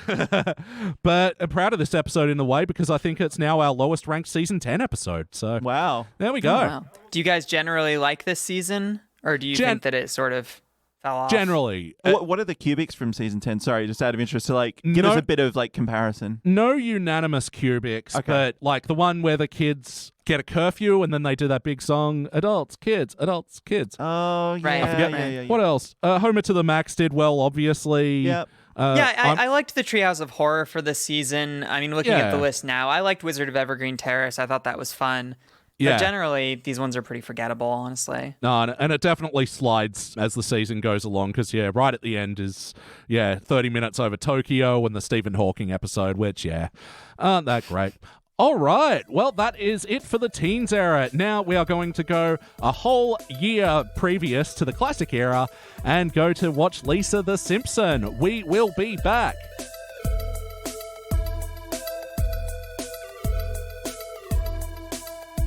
And we are back, and we just watched our classic and final episode for the day. This was Season 9, Episode 17, Lisa the Simpson. First released in March of 1998, it was directed by Susie Dieter, written by Ned Goldrayer. In this episode, Lisa goes through the domining and is experiencing the Simpson gene in... Anyway, what do we think? It was nicer. It was nicer than the previous show. Like, it has steadily gotten better. Yeah, right. I guess that I was expecting to come into this one and have an episode that I would just like unapologetically love so much. Like there's just so much about the early seasons of The Simpsons that I just love. This one, it feels like another downer, which is so sad to come into. I guess that my choice for this episode, when I was choosing what episode I wanted to watch, was between this and Marge on the Lamb. And I kind of wish that I had gone with that one because, like, Lisa is my favorite character on the show. Her episodes are usually pretty fun, but, like, they are really depressing. Like, one of my favorite Simpsons episodes is the one where she, like, has depression really bad, and Marge is like... like, we'll always be here for you. And it's such like a great moral little family lesson at the end. But if you watch that episode back to back to back to back to back with 4 other episodes of Lisa being sad, you're like, oh no, this is so sad. Yeah. Well, I mean, I found a bit of optimism in this one that certainly didn't exist in the teens era one. That's true. And I found these ones very interesting ones to put together today because I think all the complaints that we shared about Homer in the last one weren't here in this one. This wasn't your jerk-ass Homer. He was dumb and inconsiderate, but it was more in that, golden retrieval way, Right. Yeah, and he really tries here. Like, that's the thing, is that the ending isn't just Lisa being like, I guess I'm okay with all of my circumstances. It was just like, well, the people around her were a support system which she really needed. And it's not even like Homer was the inciting incident. He wasn't like, I really fucked up and now I need to fix it. He was like, my daughter is sad and I want to make her happy. And so that was definitely a much more heartfelt way to go about it than the season 10 episode that we watched. Yeah, it's a much more optimistic view. Yeah, well, it's amazing what a year makes. Although this was meant to be a season 8 episode that was one of the holdovers. Okay. Yeah, it's also the last one that was where Bill Oakley and Josh Weinstein were the executive producers and showrunners on. So let's get into the questionnaire. Mia, we'll start with you. For better or worse, what's a moment that stands out to you? The whole subplot with Jasper was really fun in this one. Like, that's just such an iconic Simpsons, like, B-plot for me. And the whole, like, what a time to be alive is such a memeable moment. Moon pie. Yeah, exactly. It's just, like, so ridiculous and just very fun. I need clarification because I only know moon pie from this and Shawshank Redemption. You know, where that prisoner fills their mouth up with a smack. Damn it, Elliot. That was the Green Mile. Anyway, what is a moon pie? I'm fairly certain it's just like a little cake with like chocolate surrounding it and creamy filling. Yeah, I'm looking at pictures now. I know I've had this, but it's one of those things that you like have when you go visit your grandparents and they're like, we have this terrible snack and this terrible snack. So I don't know why Jasper wouldn't know it. That's definitely an old man snack. I was about to say, anything that's like a baked good that you put in a plastic wrapper, and so it's definitely got to have something in it to stop it from going terribly stale. Yeah. It's going to be a bad time, I think, most of the time. I will not stand for shit talking zebra cakes on this podcast. I know it's not my podcast, but I will leave. What's a zebra cake? What is a zebra cake? It's the exact same thing, but it has zebra. It's like white with like chocolate stripes on the outside. It's the exact same thing. Right. It's also cake with creamy filling and chocolate coating. Yeah. But it's good, and it's good for young, cool, radical people and not old fogies. Right, okay. Yeah, because like we've both traveled America a little bit, and one of the funniest things to me was hearing about all these snacks and stuff on TV. Twinkies is the prime example. Where it's like, I'm so excited to try all this stuff we couldn't get in Australia. Oh my god, it's horrible. Yeah, Some of it is bad. I've heard the same thing from some of my Aussie friends. They like come to America and they're like, Taco Bell is real? It's like, yeah, Taco Bell's real. You'll love it. Let's go. Yeah. But yeah, the Frostillicus storyline, I loved that. And yeah, charming way for Apu to revitalize his business. And I love how he just turns in and goes all like turns his Quickie Mart into a Ripley's Believe It or Not, basically. Right.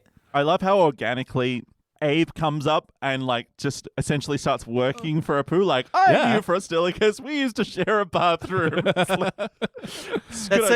That's such a great gag because it seems like he's like in on it, but then he just keeps on talking and you're like, oh no, he just really needs attention. He's like, I got a really funny story about Frostillicus. Well, it's not really funny so much as it is long and boring, but while Apu's just like counting his money in the background. Abe's not getting a cut. No way. Yeah, no way. It's so funny, actually, because that's the moment where Jasper does his first little finger wiggle, might get out, and then Apu turns his freezer to freezing. Right. And it's like, what was it before? You can cryogenically freeze a human body on mid? Yeah. Right.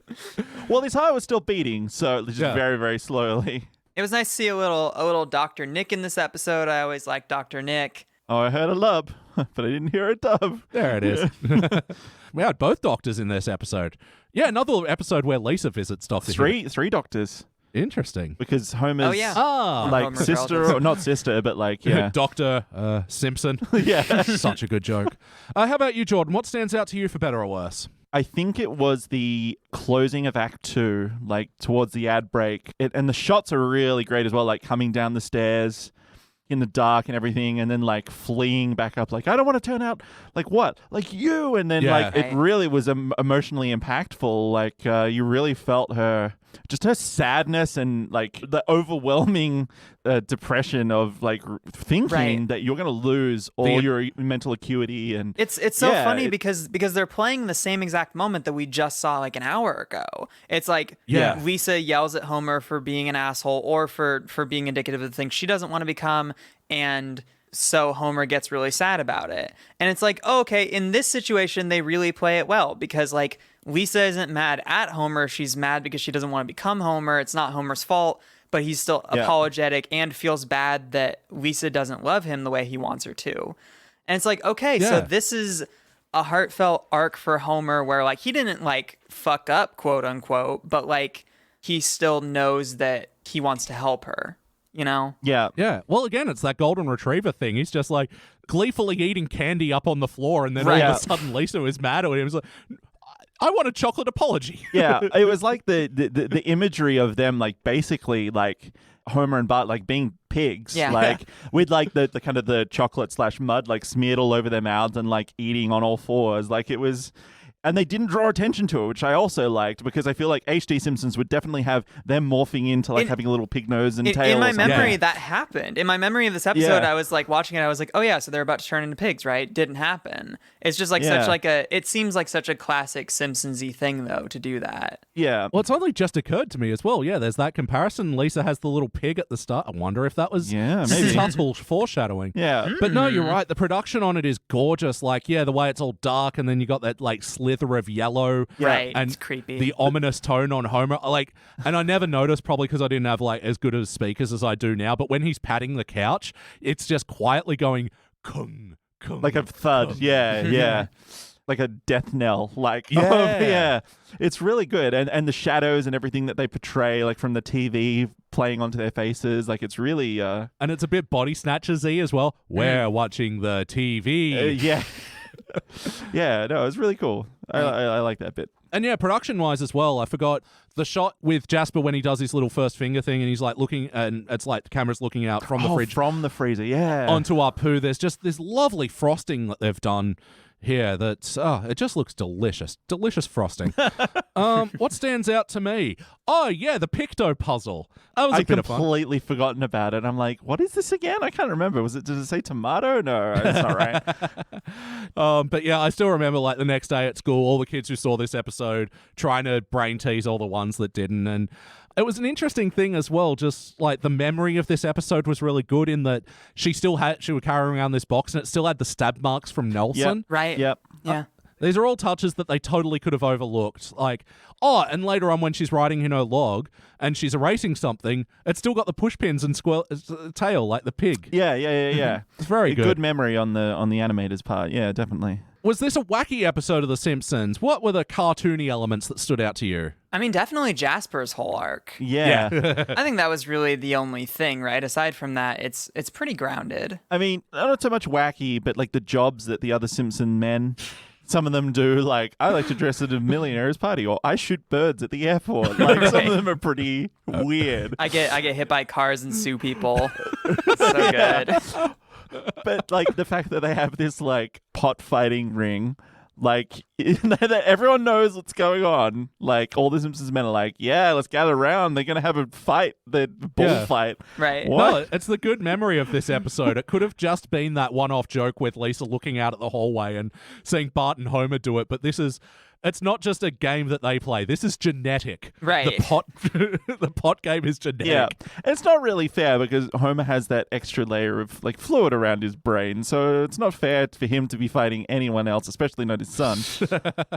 Homer Simpson syndrome. I guess you can assume they all got it. Yeah, well, maybe. Yeah. I beg celebrities for money. My legs hurt.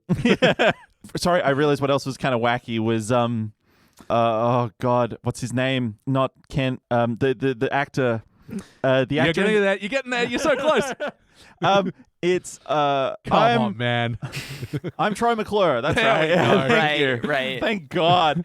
I knew, but I just I enjoyed watching the cock turn. It's Then more fun when you can get it. Yeah, with Troy McClure with like you may know me from like yeah, Right. Mommy, what's wrong with that man's face? And Or- Alice doesn't live here anymore. And the Yeah. ending of that whole sequence where the kid is like, Mr. McClure, what does DNA stand for? And then he just looks at the camera. Oh my God. It's like such a good gag. Also, Elliot, I was going to correct you. Is Alice doesn't live anymore? Oh, doesn't live anymore. Doesn't live here. Right. Yeah, I love that face of Troy McClure. I think that's a good substitute for the meme of, that puppet monkey that's like looking one way and then the yeah, other. yeah. Right, right. But yeah, of course, the amazing Phil Hartman again in one of his last appearances. That's so sad. In The Simpsons. Yeah. Love Phil Hartman anyway. R.I.P. When did he die? When is he off the show? I think he died in either 98 or 99. And his last episode was season 10's Bart the Mother, where Bart accidentally shoots the bird, takes the eggs, turns out they're lizards. And yeah, he's like, you can use these surgical tongs to lift up a blue jay. God damn, I love all the film film gags in these. Edutainment. Did you have many of those in school growing up in America, or? Not like super cheesy ones like the VHS style 30-year-old ones that you see on TV a lot and shit like that. It was mostly, by the time I was in school, the internet age was in full swing, so. Yeah. I think there's a common occurrence of one in Australia, which was that, did you watch the cane toads video in like year 8 or year 9? Okay, there's this video that was all about cane toads and like there's how people, like one guy, I hit him with a golf club and to keep him off my property and I smoked the cane toad poison. And I'm like, why are they showing us this video? It's fucking whack. I've seen the one on A Current Affair, which is like, he puts like cane toad food on the road and then just runs them down with this. Australia is fucked up, I gotta say. Australia's fucking weird. I definitely had like driving school ones, like you go into driving school Yeah. and all Oh, the yeah. videos are like 35 years old because who could be bothered? Like rules don't change. Who cares? They have to like add in a little part about wear your seatbelts. It's the law because it wasn't the law when they made the video or whatever. Yeah. Yeah, just those weird audio dubs. It's like, and don't forget, at a red light, you must stop. What did it used to say? Jesus. So yeah, not particularly wacky, but was this a heartfelt episode of The Simpsons? Did we feel the bumps? I would say so. Did we yeah. feel the lump? Yeah, I would Yeah, say that definitely. that the very, very ending with like, Lisa's afraid of becoming all of these people around her who are like happy, just and complacent, in their lives, and then she realizes she doesn't have to be that way. I mean, Yeah. it was a good enough resolution. It just kind of comes out of nowhere, Yeah. The thing that immediately, like, it's a personal heart was, like, when she starts writing her log, I was immediately reminded of, I don't know if you've ever read Flowers for Algernon. I was going to say Flowers for Algernon. I love that book. Yeah, like, Yeah, that was like the first book that really made me like cry actively. I did cry reading it in college. Yeah. I was like, what if this was me? What if I was a super genius? I'm not. And then I became an idiot. I am. Because Elliot basically it was about like someone who's kind of like mentally disabled, and he's on a trial for drugs that will make him smart. But he notices that the lab rat that they tried it on gets really dumb, and so he knows he's going to get really, really stupid. Even like more so than he was originally. It's like, because I tried to improve my status and place in the world and tried to live a better life, now I'm going to suffer for it. And he like realizes his mentality declines. It's a really good book. Yeah, it's really good, but very sad. And when she started writing this log, I reminded that, and it just had all this kind of these really waves of sadness kind of come over me, and I'm like, oh no, which is so funny because they've kind of done that before, right? The Homer with the crayon in his head episode, sort of the same arc that Homer goes through there, where he's like, well, I'm smarter. I don't remember why he decides to re-dumbify though. Because, that episode sort of has that problem as well of just sort of, and we're ending it here, whatever. Oh, sure. It's a Simpsons episode. But I feel like they did work the heart with this one. And even though it's sort of sad for the Simpson men and you think about, oh, poor Bart, but then him just going, and then pot on head, straight back to the ring. You know, right. He'll be all right. Bart doesn't care. He'll be Chief Justice of the Supreme Court one day. He'll be fine. Yeah, exactly. It's all going to work out. But I really felt for Lisa in this one, and this episode has sort of stuck with me over the years because you do have those moments of just brain is just completely shutting down and like, what am I? What's happening to me? Right. And, like just intelligence slipping. But it just sort of ebbs and flows like that. Also, just like that general psych out where she's like, I can't do this brain teaser that everybody else can do. So obviously my mentality is declining and I'm just going to like, crash like a fucking helicopter. And then Marge is like, maybe you're just having one bad day. And she's like, no, it must be something, That's just such a relatable feeling of like, I'm having a horrible day. So clearly the rest of my life will be horrible like this. Yeah, you kind of get in your own head and you start kind of self-fulfilling a lot of that yourself. Like you exactly you stress about things too much, so you can't think clearly, and that just makes things worse. And you get into this cycle, and all the things snowballs. And you are start able to convincing yourself of this stuff. And watching her go through this journey, and especially where I get a lot of heart is where she's like, all right, I'm giving myself one last smart binge, and then goes out and does a bunch of stuff for herself, and still sees the world as like being stupid alongside of her is kind of bleak, but I did really love that joke where like she goes on the TV and she's not doing what she's supposed to do, and one guy's trying to stop her and the other guy's like, wait, I'm trying to get fired. Yeah, that was really good. I like that too. For Proposition 305, discount bus vouchers for war widows. Damn those mooching war widows. Yeah, Homer. I love that. That's how subconsciously maybe she got that like number in her head. Because Homer's been bitching about it. Oh, but fuck! Just before that, I think that's the best joke in the episode of hopefully the wave of towel snapping will get worse before it gets better. What the fuck? Yeah, I love no context end of news bulletins, like another one of Kent's where he goes, and that kitten played with the ball of yarn all through the night. In lighter news. Yeah, I'm trying to remember the specific one where it's like this character like went home, ate a pizza, and then took a nap. Is that from The Simpsons or is that from something else? Oh, it's not jumping to mind. Maybe something else. You know what? The quote was from Hot Rod, the Andy Samberg film. Ah. That's it. Right, similar. Okay. Oh, it's not too bad either. Man, I still remember I was watching that movie with a group of friends and we popped so hard when The Voice by John Farnham started playing. It's just like, this American comedy movie is like, oh, it's the Aussie song. It's Fonzie. It's our Fonzie. I thought the Aussie song was Joker and the Thief. Am I right? Wolf Mother. Oh, wow. Yeah, if you followed Wolf Mother through their, I guess you could call it artistic journey in heavy sarcastic quotes. Yeah, I've only known Australian people to hate Wolf Mother, actually. Yeah. It's because the main guy is such a douchebag that, it's hard to love them after that. Anyway. Yeah, seeing one interview where he goes, we're not ripping off Led Zeppelin. What are you... How? Dude, like, you're delusional. How could you possibly believe that? Yeah. I'm legally changing my name to Jimmy Page, but what of it? But ultimately, did this feel like an episode of The Simpsons? So these are the characters we know throughout the years. How's the integrity? Yeah. Pretty I'd good, say actually. so. Yeah. I mean, the only The only person who's that kind of out of character for me is like Nelson and then Ralph getting the puzzle. Oh, yeah. Almost Right. immediately because Yeah. I don't expect that from them. But hey, look, everyone has moments of brilliance. It's very funny though that Bart doesn't get it. He just like takes it away from Milhouse and he's like, "What about this, Martin? Yeah, you got it. Excellent, Bart," or whatever he says. Yeah, I think the character integrity is definitely good. Apu's pretty good in this episode. It's nice to see a Lisa episode about being sad about her place in the world, where she's not completely left afloat. Like she has like a support system and people that clearly love her.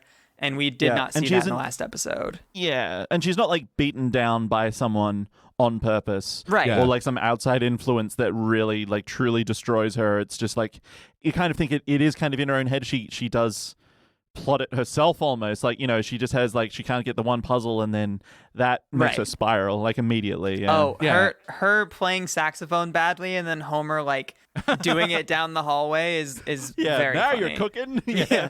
It just turns out Homer just doesn't like tonal music. He's all about those atonal free jazz jams. Yeah.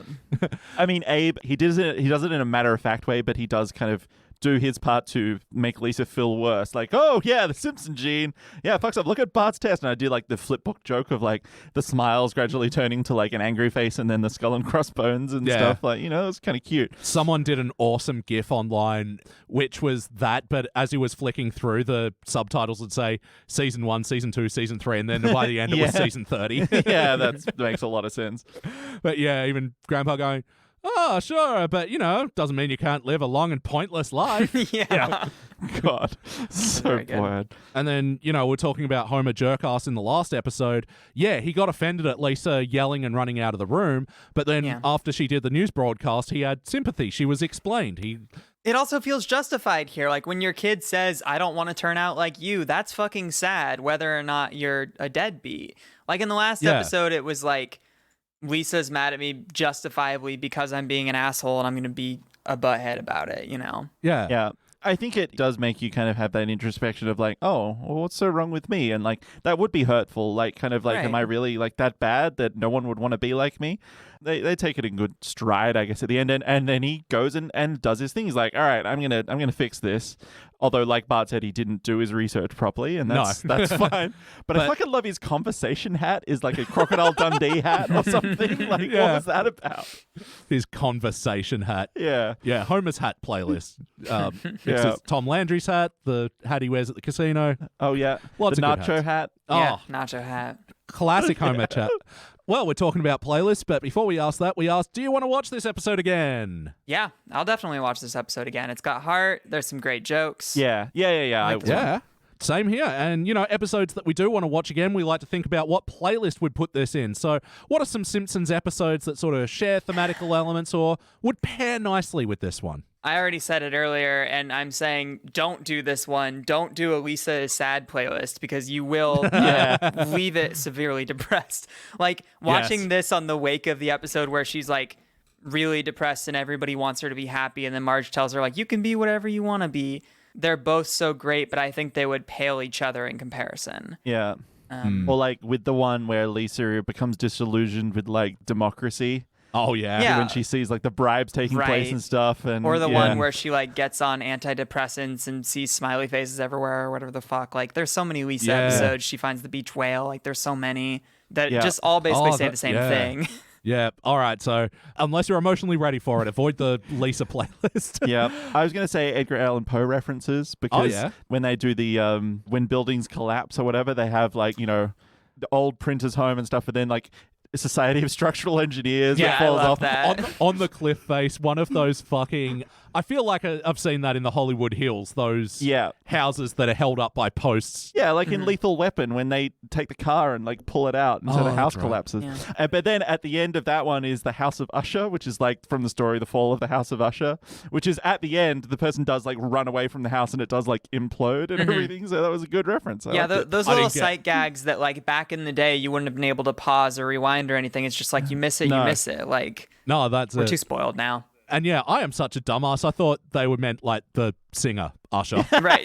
I mean, yeah, like if you didn't know, like, I mean, not everyone's going to fucking read Edgar Allan Poe, but like, if you know it, you know it, and that's okay. Another playlist is, all those Fox shows. I forgot to mention from the last episode, I really loved, when animals attack magicians. Right. And in this one, when buildings fall, when surgery goes wrong. Oh, Yeah. The Fox network have just really got it going on. I was just going to say Abe's kind of historical references, because I can't remember who the first name he says, but like, oh, no, the something is out of style. I wanted the Audie Murphy. And Audie Murphy was like a war hero from like World War II, I want to say. Yeah. There we go. Mia, what would you like to change about this episode? I can't even think of anything. Maybe come back to me in a minute. I might think of something. But I think it's pretty good as is.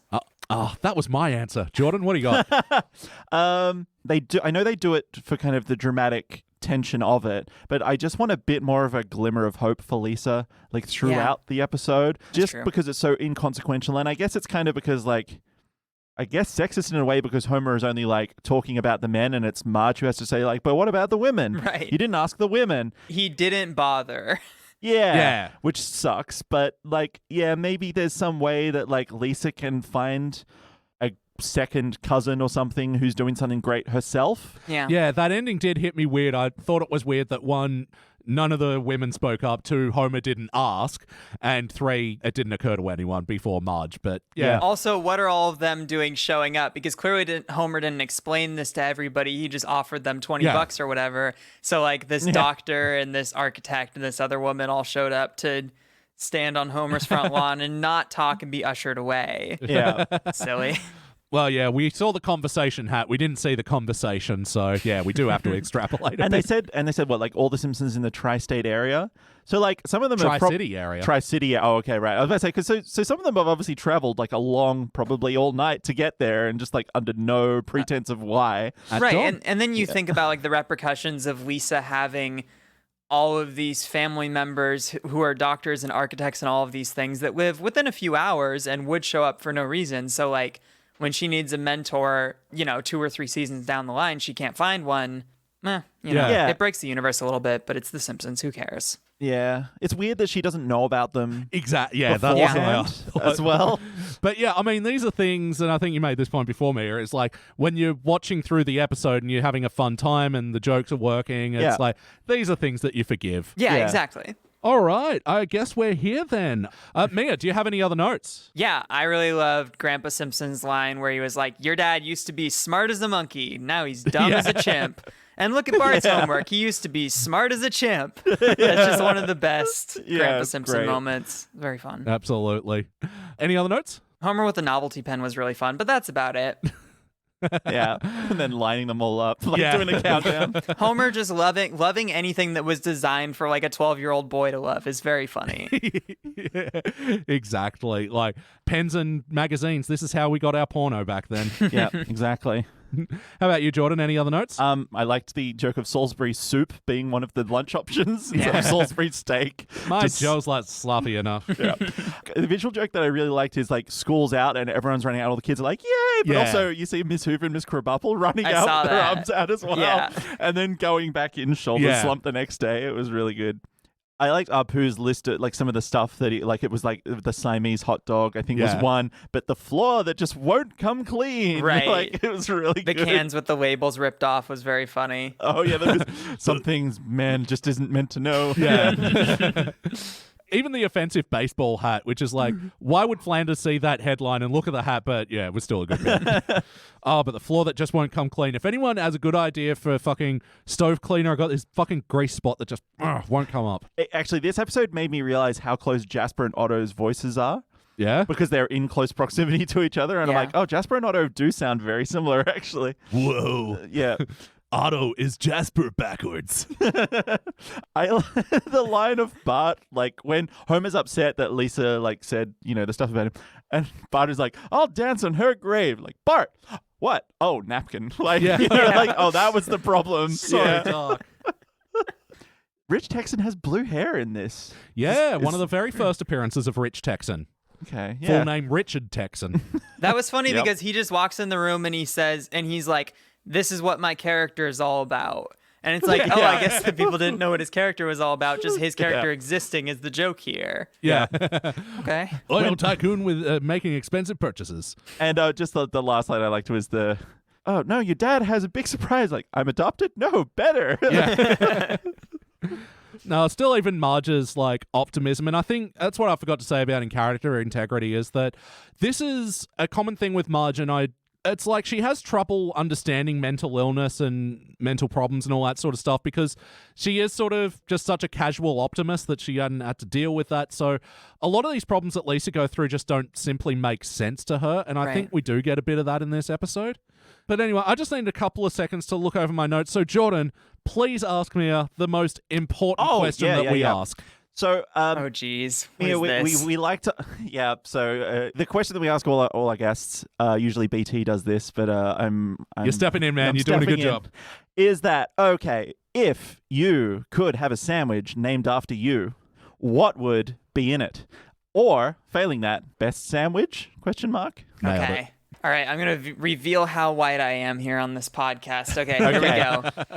The cheapest white bread you can get. Yep. You know, Wonder Bread is pretty good for this, but like if you can find a loaf at the store that's like 67 cents and you know, it's just like no nutritional value at all to it. Yep. Canned tuna fish with mayonnaise, slice of cheddar cheese, pickles, and Cheez-Its crackers. Cheez-Its. Yeah, for some the crunch, texture. for some flavor. Yeah.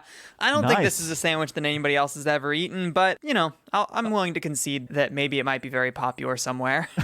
But that's the Mia. Amazing. Yeah, that's pretty good actually. Yeah. No, like I get the like chips on sandwich. Like my sister used to put like salt and vinegar chips on her like Vegemite sandwich. Yeah. Oh. So it was very salty. Or like a bologna sandwich with cheese and like Doritos or like tortilla chips is real good. Yeah. Chips always for crunch. Yeah. It's great. I think what you said, like with the kind of the soft white bread, because it's like you first bite in and it's like a pillow, and then you get the crunch. Right, like, exactly. Yeah, I can it's see like that. cake with salty and then savory inside. It's great. Yeah. Oh, that's amazing. This is a very unique sandwich. Yeah. I don't think we've had anyone put like fish in it. I think we got one or two. But Actually, last week Lydia from Simpsons Theory was our first tuna sandwich, and now we have two. Great. 2 tunas. 2 in a row. That's weird. Yeah.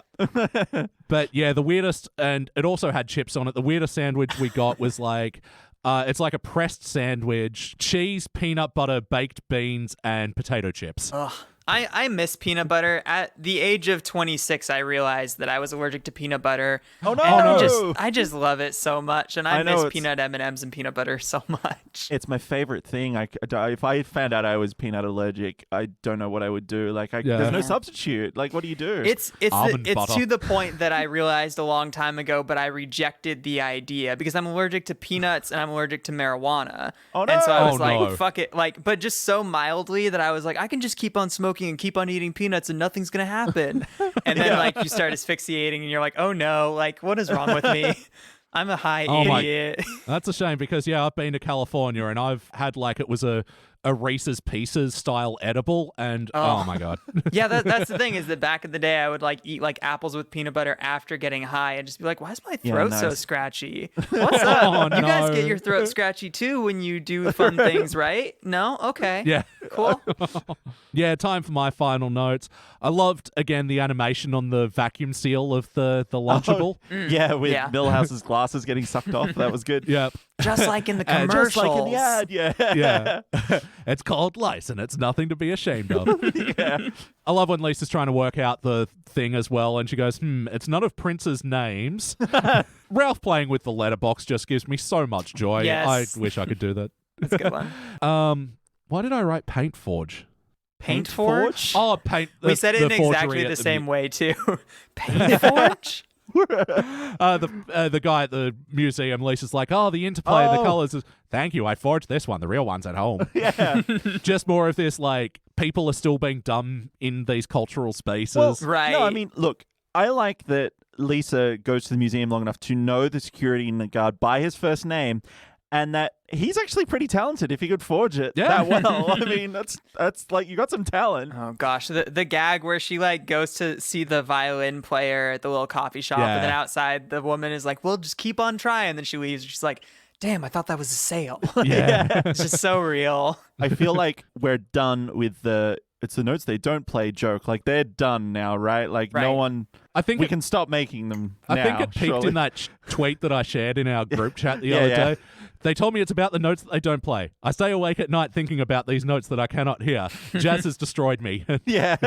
Yeah, that's the thing is that it has to be like post-irony, because the way they do it in this episode is just like, oh, that was kind of hacky. But then you think about it like this was 25 years ago or whatever, so maybe it was fresh at the time. I don't know. Yeah. Maybe it was the first one. Who knows? Yeah. But no, I think the notes that you don't play thing is just bullshit fluff. Like, the thing that I learned from jazz school is jazz is all about, you know, you can use music theory to justify anything and any scale that you want to play, and every fresh idea that comes to you, you just play it. Except that what you're doing is terrible. Go home and practice. Yeah, it sounds bad. Stop. Yeah. Must be time to rank this thing. Mia's your turn to go first. This one I would give a silver. Silver. Yeah, I think it's pretty good. It's definitely not like the best classic era Simpsons episode, but it's got a lot of heart and there's some good gags here. No, I felt this one very warming. You know, I'm giving it a gold. I probably could have gone silver as well, but I think when we were watching it, there weren't a lot of like big laugh out loud moments, but it was just really comforting, and there's a lot of stuff in there that sort of resonates with me emotionally that I like. So yeah, giving it a nice shiny gold. Yeah, I'm kind of on the border of silver and gold too. Oh, good. I'm so glad. I was so Yeah. worried that I was going to be the downer who gives it the worst score, and then you both are like, Oh, no. cubic zirconia. I think, again, because when you rank it against other, like, clear cubics in the classic era, Yeah. this falls short. Yeah. Look, I think silver. Like, I would watch it again, and it's nice. Some of it is a bit of a slog. It's not an easy watch. Yeah, and it doesn't quite hit those peaks consistently enough to be a proper gold for me. All right, and averaging out, that'll be a shiny silver. It'll be the second episode from season 9 to get a shiny silver. It'll be joining Bart Carney, where Homer and Bart become Carneys. See, I think that episode actually has the opposite problem, where this one's like got a lot of emotion, not a lot of jokes. That one's got a lot of jokes, but absolutely no emotion. Right. Yeah, and the story is pretty flimsy at best. Yeah, That's sort of the thing with like a Lisa episode about being sad, is you need a great B plot to sort of like carry it. And I think the Jasper thing was good. It's still not like my favorite, old school Simpsons though. But no, it was really good to visit that one. Thank you for picking that episode, Mia. And yeah, it's been absolutely wonderful having you on the podcast today. Great, I'm glad. But yeah, if people want to hear more of you, where can they do that? I host a podcast called Cynical Cartoons where we watch, ridiculous 90s, 2000s Saturday morning cartoons and children's movies. We just did all 4 Shrek movies and Puss in Boots. And so if you want to listen to me talk about Shrek for fucking 5 hours, there you go. Yes. Man, I've been waiting to hear where I could do that. So this is brilliant. Yeah, thank you. Yeah, so that's a good time. Cynical Cartoons, Spotify, iTunes, all the good places. I listened to your episode on Cadillacs and Dinosaurs because that was like my favorite arcade game in like the local AMF, which was like a bowling center. And they had Cadillacs. What a wild show. Yeah, and I remember like going, what the fuck is this game even about? But I don't care. I'm in a Cadillac. I'm shooting down dinosaur. I don't know. And I didn't realize it was a cartoon. So now I'm like, brilliant. I have to download that and watch it in my spare time because that sounds like the kind of stupid shit that I need in my life. Yeah, and that's always the way you want to come at it, is like, hey, you can listen to the episode about Cadillacs and Dinosaurs. You can listen to the episode about Street Sharks. You don't have to watch Street Sharks because we did it. And a lot of the time it's like story structure breakdowns, like how do we fix this movie? Whereas like with the Shrek episodes, we went really deep on that. So I'd say that's where to start for people. All right, cool. Study the deep Shrek. But also, we have a new scripted anthology podcast series that we just launched last week called Pulp Fury Radio. Ooh. This is taking the old radio play aesthetics and matching them with modern stories. We're spanning a range of genres like sci-fi, horror, fantasy, mystery, and noir. And yeah, our first episode is out now. It's the sci-fi alien invasion horror story called It Came from the Bottom of the Ocean, but also from Space. Good stuff. So yes, check that out wherever you can get your podcasts. All right, well, yep, that about does it for the Simpsons Index. Thank you again, Mia. Yeah, thanks guys for having me. This is fun. Thank you, Jordan. Yeah, thank you for hosting. And I've been your host, Elliot J. O'Neill. That's all the mustard in the house. Thank you for listening to the Simpsons Index podcast, which is also an online spreadsheet available at thesimpsonsindex.com. You can chat to us online at facebook.com/The Simpsons Index or at Simpsons Index on Twitter or Instagram. Now, there's no bonus scenes for this episode, so we'll catch you next week.